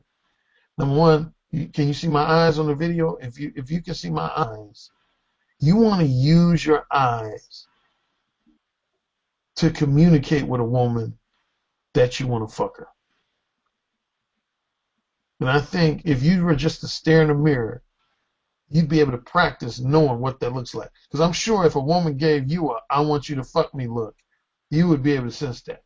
So the first thing you should try to practice is communicating to a woman that you want to fuck her even without saying shit. Just look at her. And that's what I do. If a lot of people have heard me speak a lot and I tell my stories, you'll notice that at least 1/3 of my stories, when I talk about approaching women, I'll say for the first few seconds, I didn't say shit. Like when I got my dick sucked, my most infamous story, when I got my dick sucked in the grocery store. That was kind of like my key story that got this whole Mo 1 thing started. Because that was the night that made my brother a believer in Mo 1. But when I approached that woman, I didn't immediately just start talking.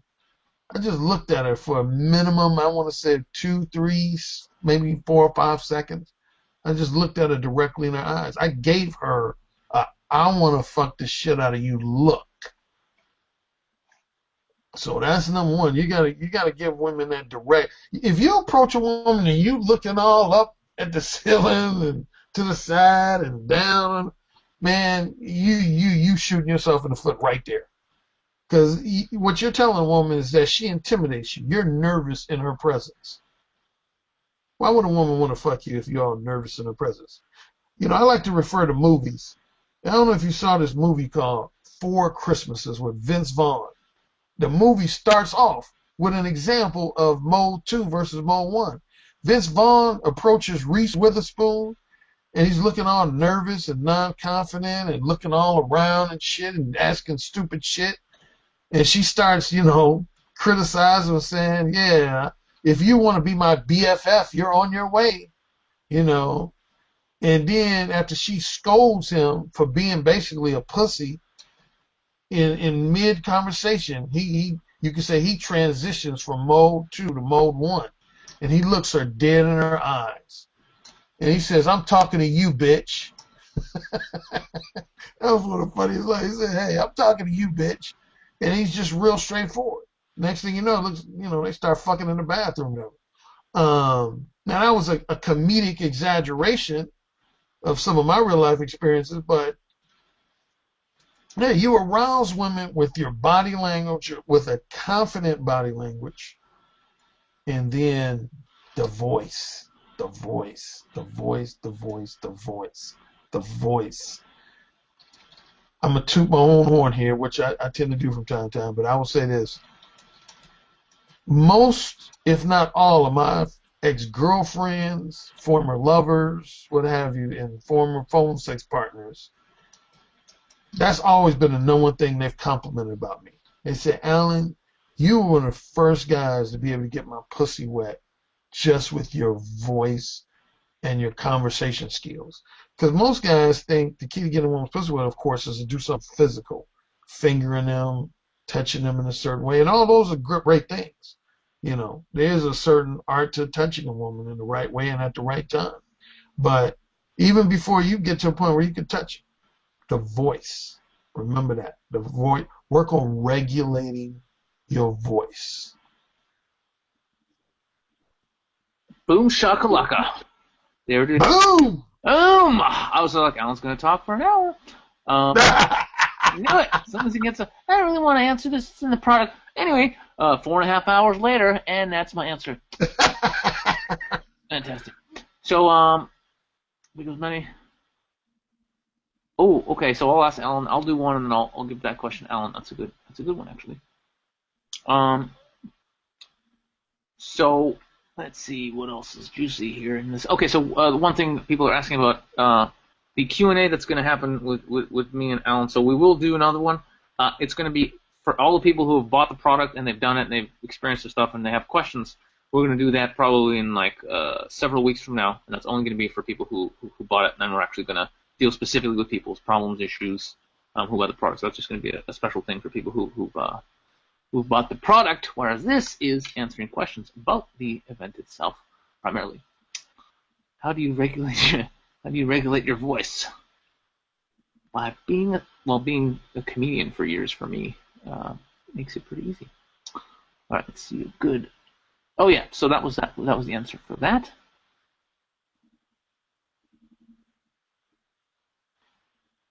Okay, here's a question Johnny Saporno would love to answer, I'm sure. What do you guys think about cheating? My answer is I can't cheat because there is no cheating, because the paradigm I set up doesn't involve any kind of promises like I'm only going to have sex with you, because it's a stupid promise to make anybody, because people want to have sex with lots of different people because that's just built into us. So if I'm madly in love with a girl and I want to only have sex with her, that's fine, but I'm not going to promise her for any period of time I'm only going to have sex with you. Yeah, I just don't believe in those type of relationships anymore because they're all based on the absolute bullshit, paradigm that we're all living. So I just don't make those kind of promises. That's completely covered by Johnny Saporno in this presentation. Totally. I mean, that's his whole deal. So yeah, if you want the fucking amazing answer for that, guess what? Buy the goddamn seminar.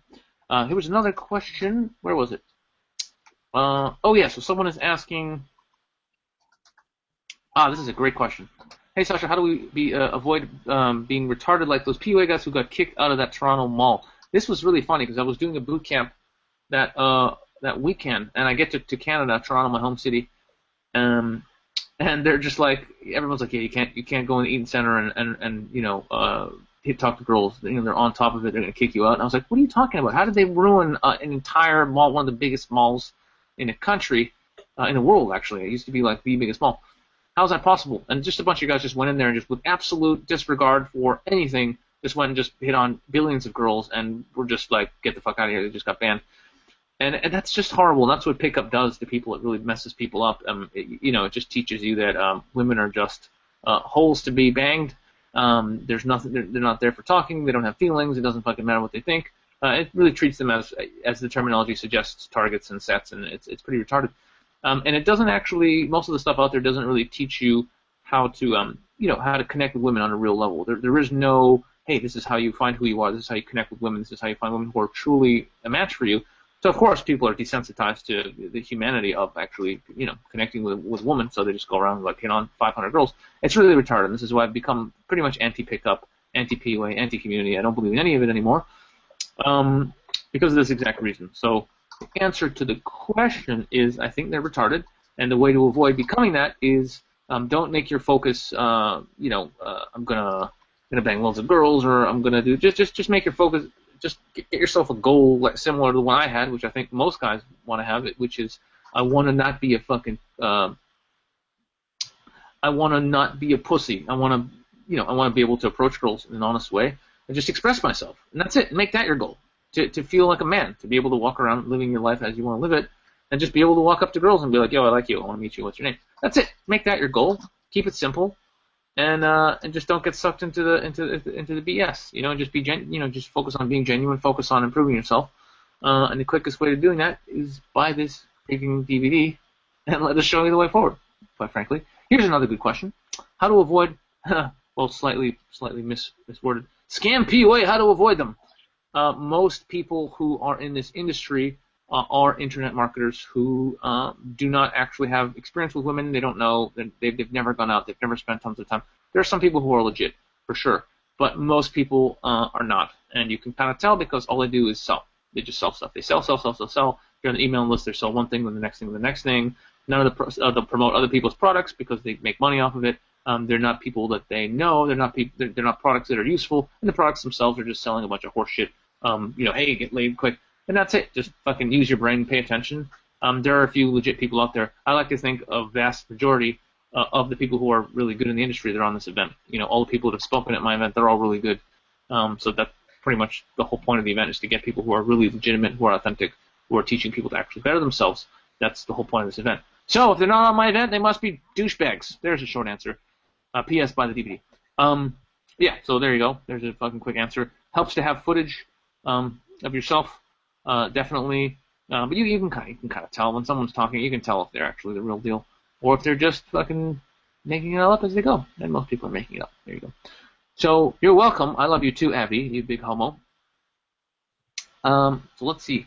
So a couple of nice rants there from me. I saw a good question here for Alan.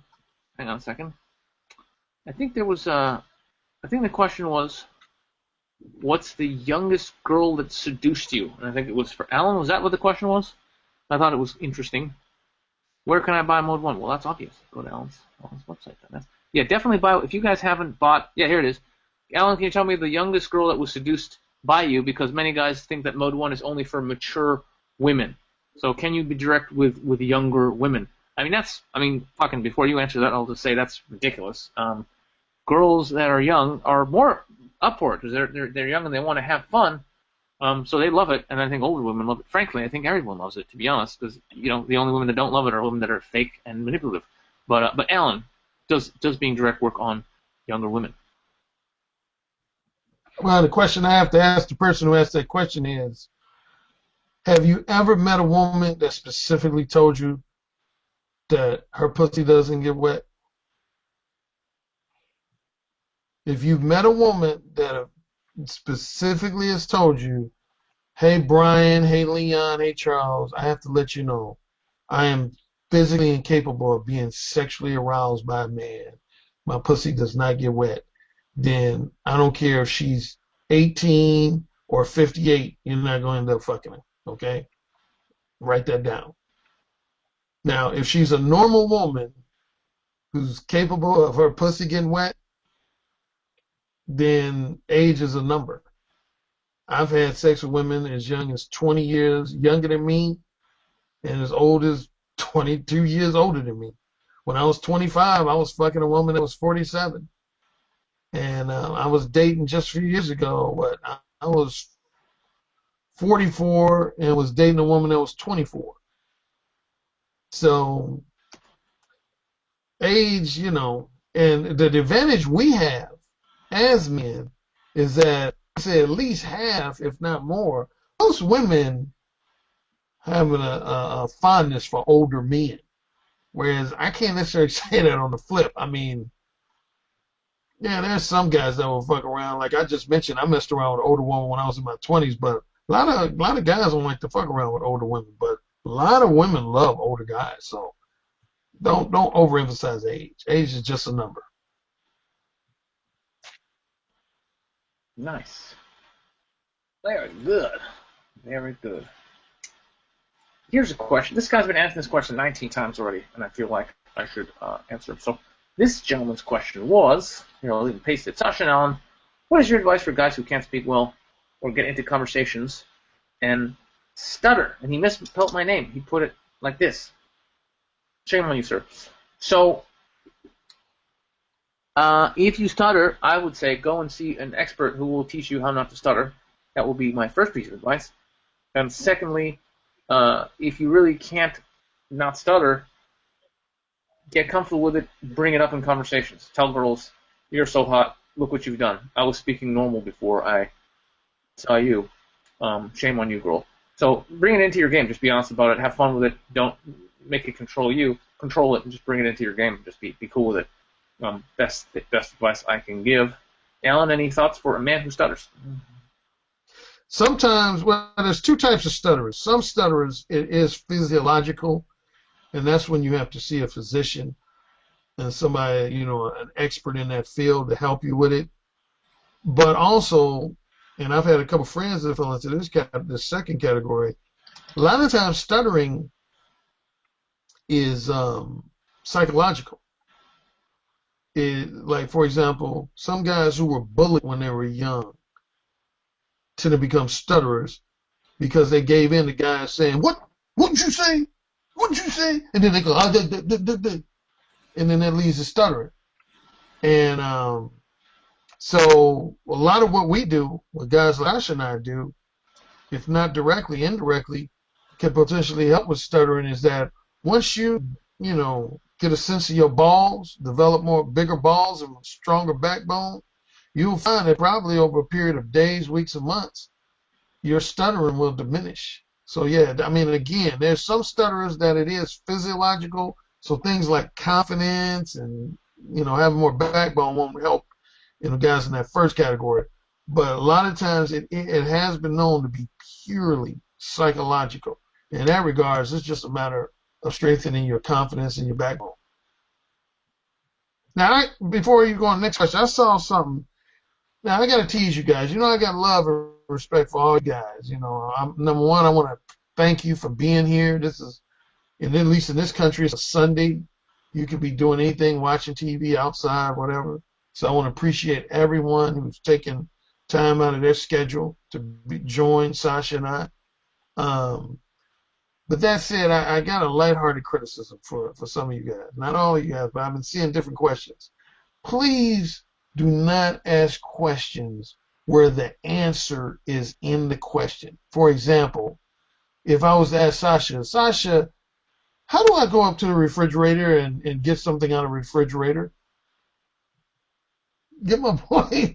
I mean, the answer was in that question. You just go up to the refrigerator, you open the door, and you get something out of it. Or, how do I turn on the hot water button of my faucet? Answers in the question. And I give you an example of a couple questions I've seen in the chat room along these lines. Alan, how do I go up to a woman and initiate a conversation with her? You go up to a woman and you initiate a conversation with her. I mean, what are you talking about? The answer is in the question. And somebody said, well, hey, how do I start a conversation about sex? You start a conversation about sex. So, be aware of those questions where, again, the answer is in the question. See, here's why you ask these questions. I already know the psychology behind it. Like, a question I get a lot is, Alan, or a statement, I should say. A lot of guys will say, Alan, I don't know what to say to a woman when I'm in a social environment.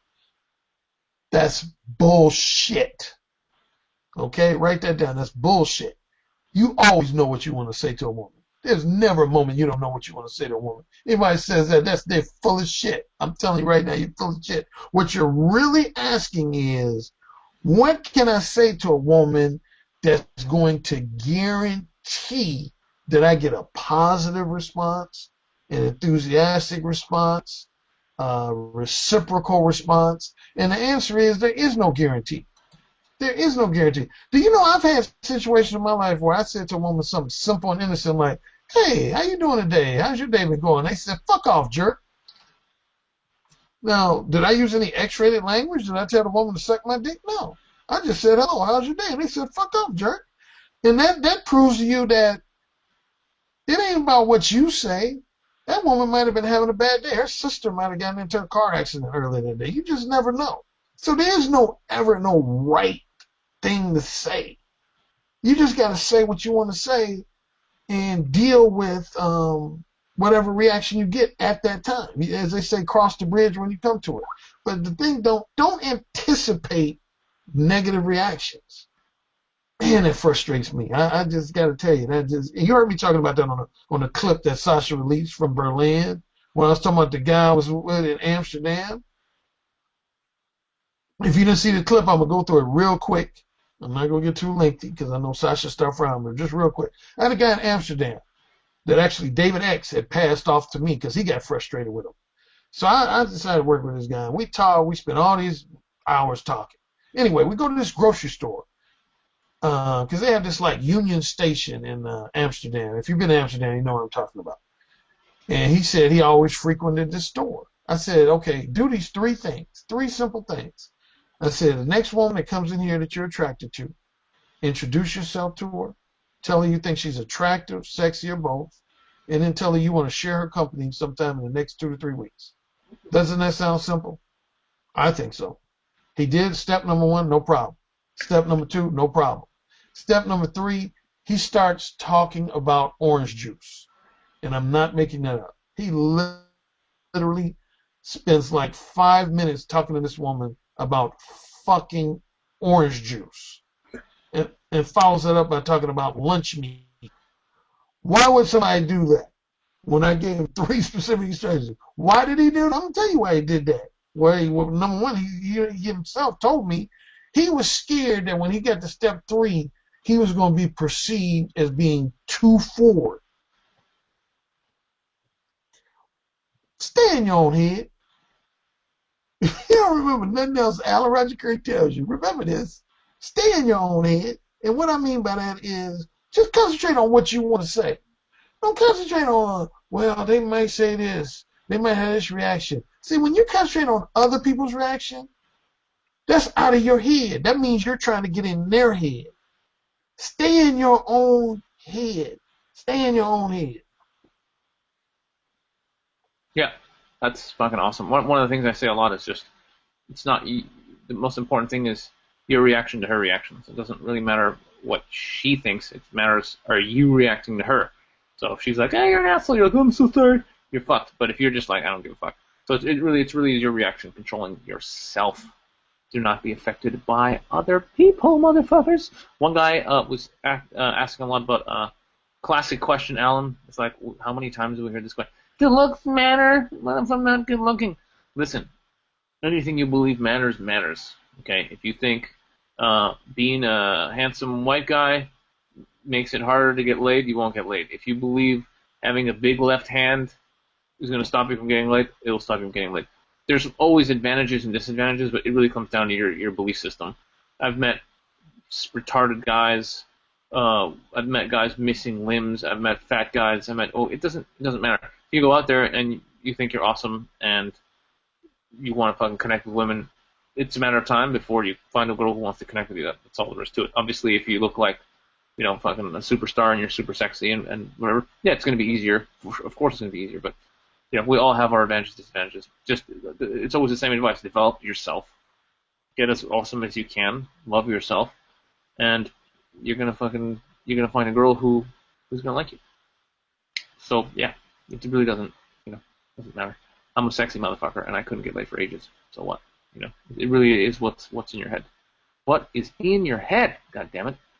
I don't. Hang on. Well, I'll just quickly say that. Hang on a second. This is an important comment. Zig from Toronto says, I just want to say I pre-ordered this offer. I've explored what was sent to me, and yes, it is worth the $250. Oh yeah. Hey, thanks for pre-ordering. Like that. You're a good man. Go ahead, Alan.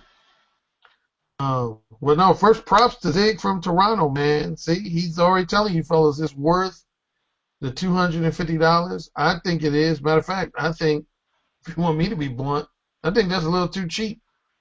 And I'm saying that seriously for what you're getting. So for you to snatch this up for $250, I mean, again, like I said, man, you're getting a philosophical buffet. You're hearing from me, Sasha, James Marshall, Johnny Saporno, Steve Pavlina. To me, if you were hearing from any one of us individually, in my opinion, it would be worth $250. And you're hearing from us. There was at least 3 or 4 other kind of like, brief guest spots by different people. 2 days worth of talking and advising and knowledge and wisdom shared. So yeah, that's an excellent deal. But yeah, on the looks thing, man, here's the deal. The reality is this. Everybody has their preferences, okay? Every woman and every man has their preferences. You know, tall, short, blonde, brunette, big boobs, flat chest, nice, round, juicy ass, flat ass. I mean, you just never know what anybody's preference is. The only thing you can do is control the things that you have control over, such as things to do with your looks would be like your weight, you know. You know, like I'll be honest, I love fried chicken wings, so I tend to get a little belly down here in my older age, but you know, look your best. You know, eat right, exercise. You know, make sure you look your best from the neck on down. Matter of fact, Match.com, the online matchmaking site, did a survey a few years ago, and they found that women do place a lot of emphasis on looks, but not so much looks from the neck up. They said that's where women differ from men. They said men, we put more emphasis on facial looks. Women, the women who do emphasis on looks, they put looks on the neck on down. So what? In other words, they were saying, you know, you want to try to stay in your best shape as possible. But that said, I know a guy right now who works as a bouncer in Vegas.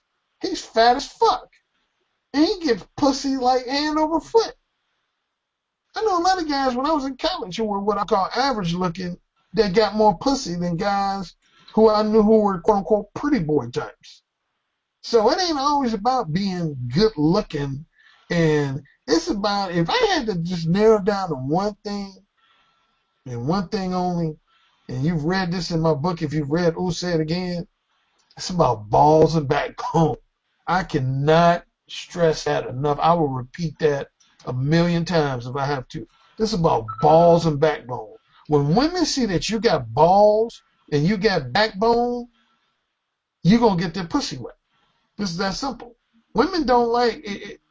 Matter of fact, somebody had a book years ago. I can't remember the title, but they had done all these surveys with women, and they said, basically asked women, like, you know, if you had to narrow down to one thing, almost all the women said, you know, a variation of balls and backbone or confidence or whatever you want to call it. Because women aren't just, they're just not attracted to wimpy, non-confident, highly cowardly type dudes, man. That is a sexual killer for women. So, I mean, that's why a lot of when you hear Sasha speak, me speak, Johnny support, again, there's little nuances we differ, but one of the areas we're in agreement with, man, is that you got to overcome your fears and your insecurities. You just have to. You got to overcome your fears and insecurities. I know guys with average sized dicks that have gotten more pussy than guys with big dicks. He's like, Alan, you making it up. No, I'm not. I've fucked women who were in relationships I remember this one chick when I was in my 20s, she cheated on her boyfriend with me. And she actually ended up telling me that her boyfriend had a bigger dick than me. And of course, at the time, I was like, damn, that's interesting. So you fucking me? But she was like, Alan, you're a better fuck. So just don't think just because a guy got a big dick, he gonna get a whole bunch. But there's a lot of guys with big dicks don't know how to fuck, or if they don't, they might not be smooth. So it ain't all that physical shit. Fuck that. That's overrated. Overrated shit. But that's not to say give you an excuse for being lazy or being complacent. Again, if something's in your control to change or improve, do it. Anything that's out of your control, fuck it. Well said. Couldn't have said it better myself. Contact me, R.E. or stutter. Millpower is saying to contact him about his stutter. Fantastic. We'll put up your email, and I'm sure the gentleman will drop you a line. All right. Let's see here.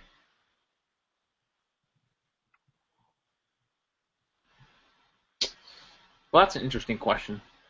From AFC Link, we don't have a specific one, but generally, if people are interested in, becoming coaches, yeah, they do the training with us. If they're really good, etc., there's a possibility something's going to happen. But it's pretty rare, obviously, because everybody wants to be a dating coach, and there's only so much room for dating coaches. But feel free, if you feel you could benefit, then drop me a line, and we can make it happen. That goes out for anybody. If you want to crush your AA and actually get out in the field and make the magic happen, obviously that's pretty much what we do. So SashaPeewee.com has all the information for Hey, that. Sasha, can I answer this question by Alex real quick? Yeah, shoot.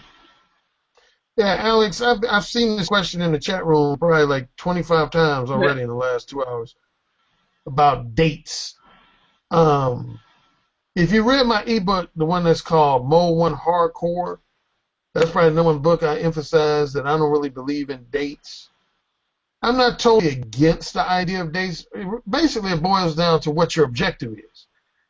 See, you got to ask yourself, what is your reason for wanting a date? Don't worry about the woman. Just ask yourself, why would you want to go on a date? It's like this. When you meet a woman, all of us are going to have certain criteria we're going to have that will decide whether or not we want to actually go forward with having sex with this person. Now, some of Sasha's criteria might be different from my criteria, who might be different from Johnny Soprano and everybody in the chat room's criteria. Let's use an example. Let's say you're a vegetarian and you only want to have sex with women who are vegetarians. Then what do you think part of your conversation needs to be about? It needs to be about eating habits. But if food is not really a big deal, you're willing to have sex with a woman regardless of regardless of whether she eats fried rattlesnake, then why you even need to talk about food for? You understand that? I mean, if her moral character is important to you, then guess what? You need to ask her about experiences that allow herself to demonstrate what type of character she has, what type of integrity she has. But if you really don't give a fuck about her character integrity, then what you need to sit down over dinner and talk about that for? It's all about what's important to you. If the only thing that's important is your dick and her pussy, then what the fuck you need to go on a date for? I mean, really, what you need to talk about? I mean, if the only thing literally important is your dick and that woman's pussy, what the fuck do you need to sit through a 2-hour movie and then another 2-hour dinner just to let her know you want her dick and your dick and her pussy? So what date is important or not important depends on what's important to you as part of your personal criteria for fucking a woman. Yeah. God damn it.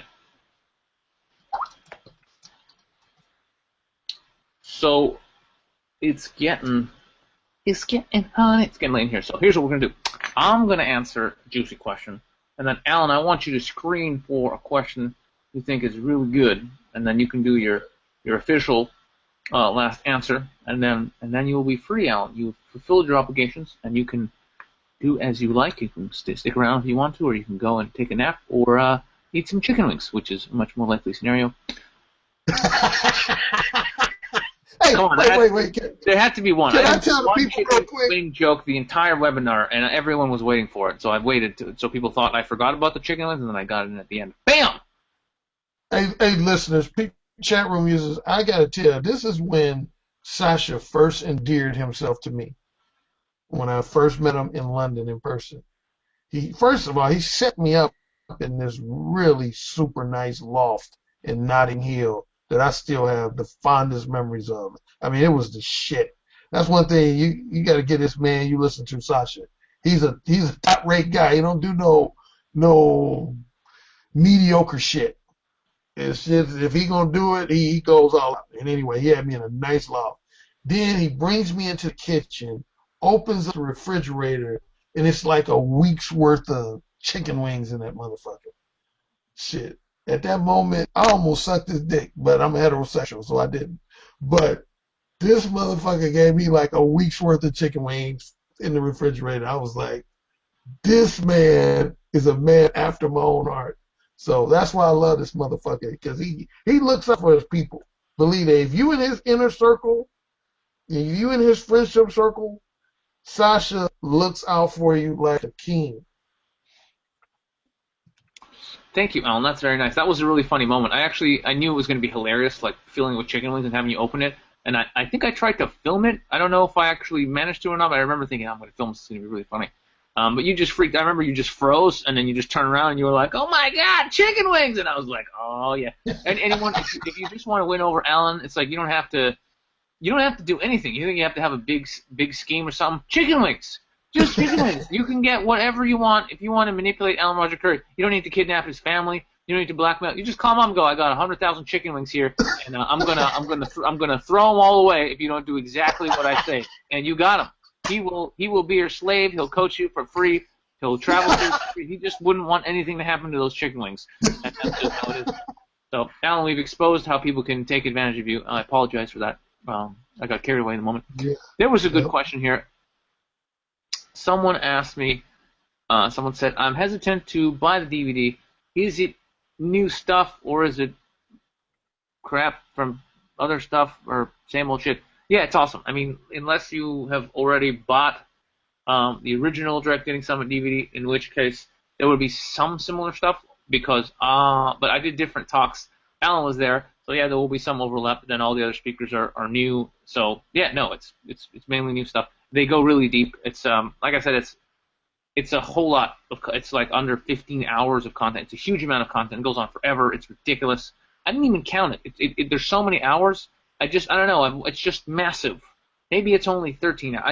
It's huge. It's a big product.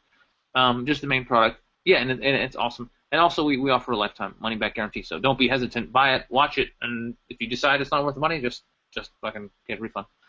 But yeah, no, it is fantastic. I mean, Jesus. Yeah, it really is worth a lot more. 400 is really fair, and we were just like, we knew some people couldn't afford that, and we're just like, just make it to 50, and more people can afford to get it.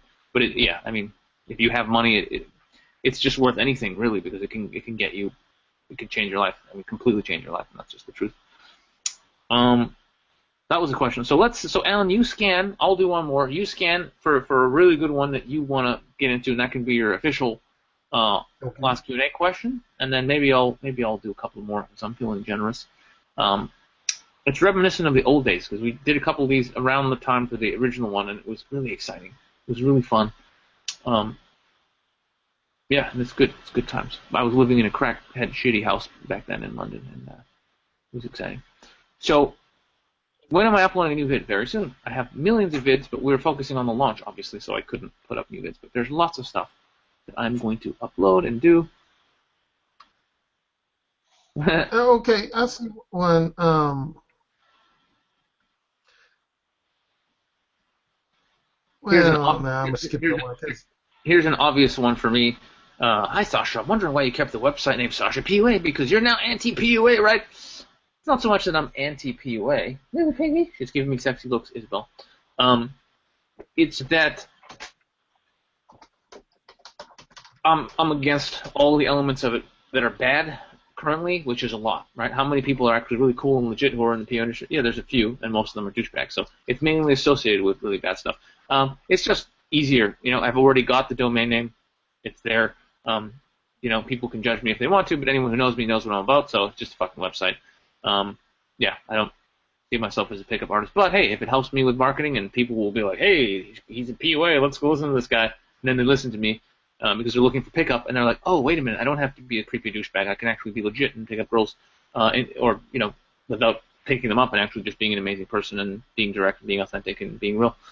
Great.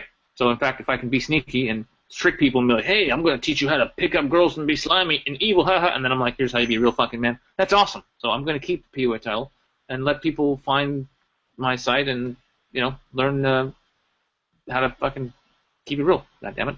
So yeah, I'm using it to my advantage, if anything, I think. So that's that. Fairly obvious answer. Let's see here. It's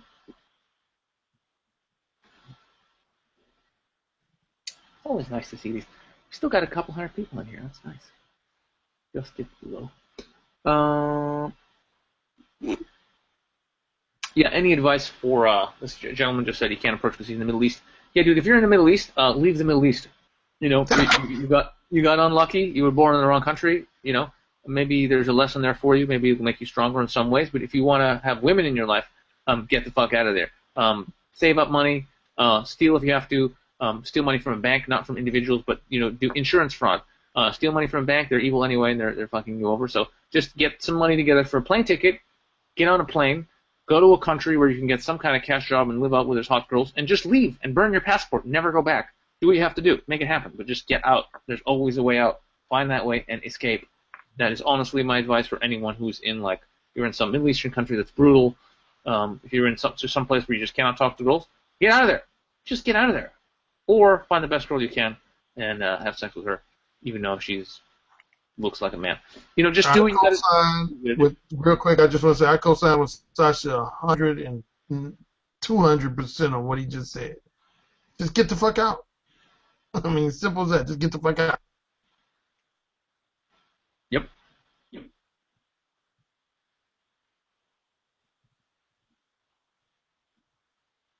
This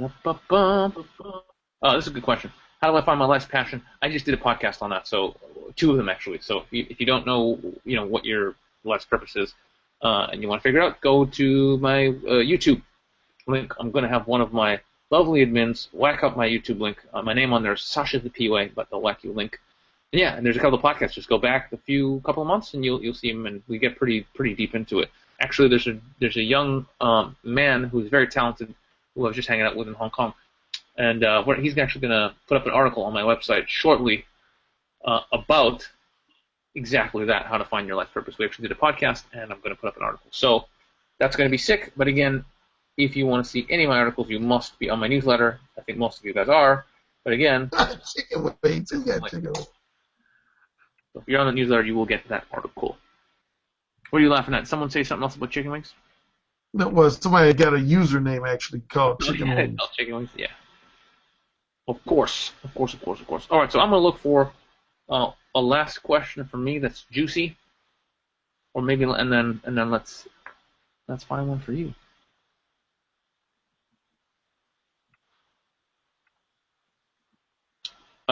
Arcady, that question is 100% in the product, multiple times over. Yeah.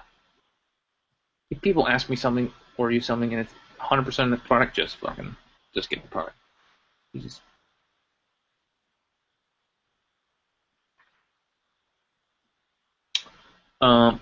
Caleb, I just basically answered your question.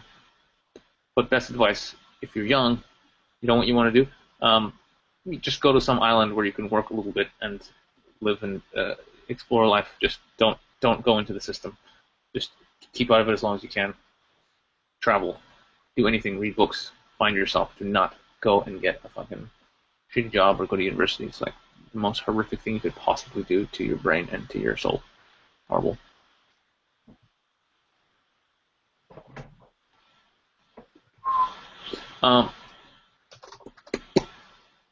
Gym pickup. You're gonna have to wait for my ebook, buddy. And it's all in there. But the quick tip is use situation to your advantage. Whatever situation is present, I will use that situation in order to pick up the girl. Do not shy away from it. Don't make excuses. Just what is the situation? What's different about it? What's interesting about it? And then you can do it.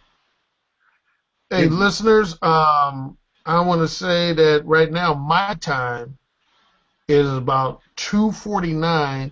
So you got about 11 more minutes of my time. I'm gonna take off at 3 o'clock my time. So you got about 10 minutes of my time left, and I'm looking at some of the questions now. I think Kinman, who was listening to my radio show the other day, you talked about giving advice to your sister. Well, I don't want to get too lengthy in that because that's not related to the contents of Berlin. But I mean, just be open with your sister. Ask her what does she want from a man in terms of companionship, and just share the wisdom you have with her about how men are and how they gonna try to lie to fuck her. I mean, do you know I told this story before. I had women from of all places, abstinence group. It was like a church-related celibacy/abstinence group. These women were in their 60s and 70s, and they came up to me and they said, "Alan, Your book should be read by every high schooler and every college person, and you should be on tour. And I was like extremely flattered because when they approached me, I just knew they were going to scold me after my presentation because, again, this room was full of nothing but people who believe in not having sex before marriage. But they appreciated the fact that I was all about being authentic and open and honest. And again, Kim, and as that relates to giving advice to your sister, just talk to her real. I mean, she's your sister. I talk to females all the time. I keep it real, whether it's my cousins, you know, young women. I talk to young women, and I just keep it straight with them. And I tell them basically to appreciate guys, honestly, like myself. Guys who are not going to try to pretend like we falling in love with them to get in their fucking pants. Because I don't believe in that shit. I also saw some where somebody was talking about differences between me and Sasha. Again, I want to reiterate. When you watch the Berlin, what would you get out of going to a weekend conference to listen to, say, 10 speakers all say the same shit? I mean, what would there be a need to have 10 different speakers if they literally saying the exact thing? Now, again, there's a base philosophy that we all believe in, which is overcoming your fears, overcoming your insecurities, so that you can take action and make things happen. In that regard, we're just alike. Everybody who spoke at the Berlin weekend conference. But when it comes to little nuances, Sasha has some things that are different than me. James Marshall has some philosophies that are different than me. Johnny Saporno has a few philosophies that are different than me. Steve Pavlina does. So don't get caught up into, oh, well, Alan said this and this. So you got to find out what resonates with you. As simple as that. You need to ask yourself, what resonates with me? Mm-hmm. That's my green black woman sound effect. Mm-hmm. You think I pressed the button for that, but no, I'm naturally talented. That's right.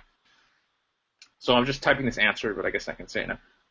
Amaru was asking who he should be like. He actually wrote, should I be like Mystery or like Sasha? I'm confused. Neither. Be you, dumbass. Do what you like. Read what you like. Dress what you like. Get into the things you like in life, and you will figure out what you want to do. Do not try and be like anyone.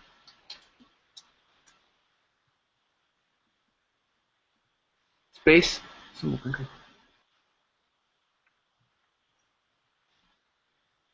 Do they love me? I didn't even know they loved me. I know they knew who I am. I don't know that they love me. But we're pretty similar. Yeah, I like them. They're fucking cool. Okay. I should do a video with them. That's true. But they're so much huger than me. My fan base, it's not even relevant. They don't even care about me. They're just too famous. So that's what it is. Let's see here. Maybe I'm wrong. They'll message me tomorrow. Sasha, what's my secret for looking boyish and young? I'll tell you what my secret is. My secret is I don't eat sugar, and I don't eat gluten, and I don't eat chemicals, and I try and avoid meat because, you know, the shitty, fake, crappy, injected with hormones meat. I do eat meat a lot, but I just avoid really bad food, and yeah, I'm doing pretty well. Yeah, Sasha, he not only was he the organizer of the Direct Dating Summit in Berlin, but he was also Alan Roger Curry's personal trainer and nutritionist while I was there. He had me running up downstairs.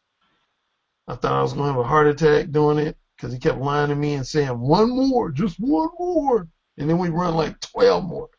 But, yeah, I'm really proud of him, man. He's doing that thing, man. When it comes to eating right, exercising, Sasha's doing it. And that's what I was saying a little bit earlier in the conversation. All you guys, the ones who are talking about, you know, our looks important and stuff, man, take care of yourself. Hygiene. You know, some people don't even know basic hygiene. Like, take a bath or a shower every fucking day. Brush your teeth every fucking day, if not 2 or 3 times a day. You know, get your hair groomed. I mean, make sure your breath don't stink. You know, just the basic shit. But yeah, eat right, exercise, you know. I mean, I'll confess, I slack off in that area. Because I just love chicken wings so damn much. And, but But you know, guys like Sasha stay on my ass about that. But dude, I cannot believe someone posted this question. What planet is this guy on? Brett just posted, Sasha, you speak a lot about how you like to use routines and not convey your interest. Can I ask what sort of routines you like to use? Is this guy on the mystery fucking live podcast? Is that what did he confuse me with mystery? Is that what's happening? What the fuck? I'm not even gonna answer that. That's hilarious. Or maybe he's just messing with me. I think he's messing with me. He's being funny. Brett, tell me you're being hilarious, because that's actually really funny if you're being funny, and really retarded if you're not being funny. How do I stop masturbating?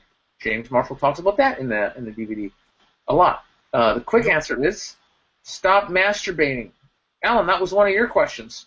How do I stop masturbating? That's one. I don't know. Maybe stop any masturbation tips. Yeah, if you lose your left hand after sitting on it for 20 minutes, it feels like another person.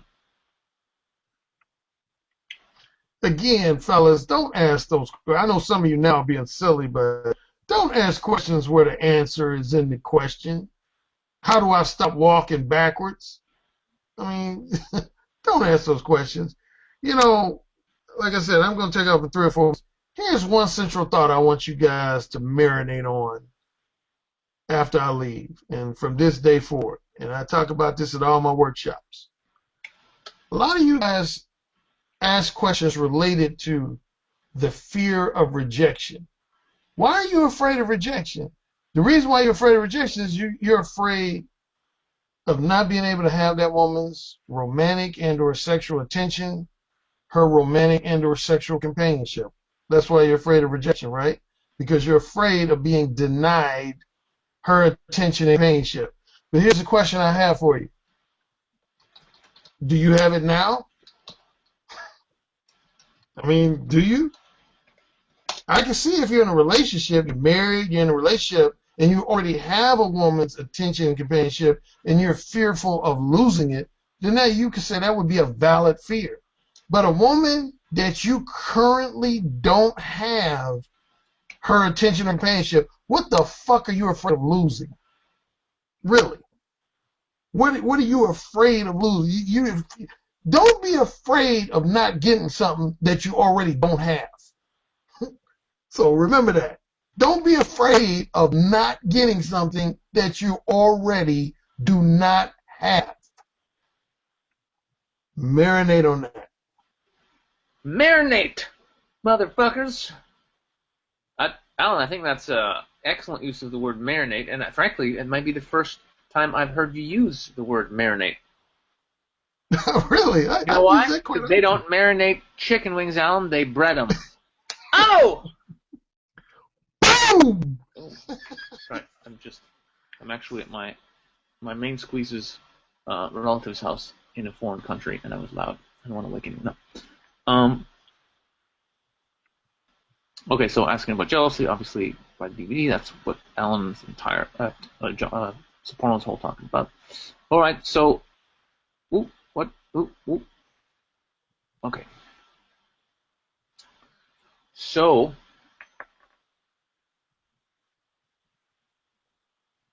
I'm looking for juicy questions. Oh yeah, Callum, I've read the Primal Blueprint. That's a good book for sure. Very good book. Also, Natural Cures, they don't want you to know about, I think is the title. Something like that. It's really, really good. Or Natural Cures you're not supposed to know about something. That's a really good book too. If you want to actually just wake up to health stuff. Definitely get that. So I have some book recommendations. I have a list I actually give all my students. I'm just not trying to think how we can get that out to everybody.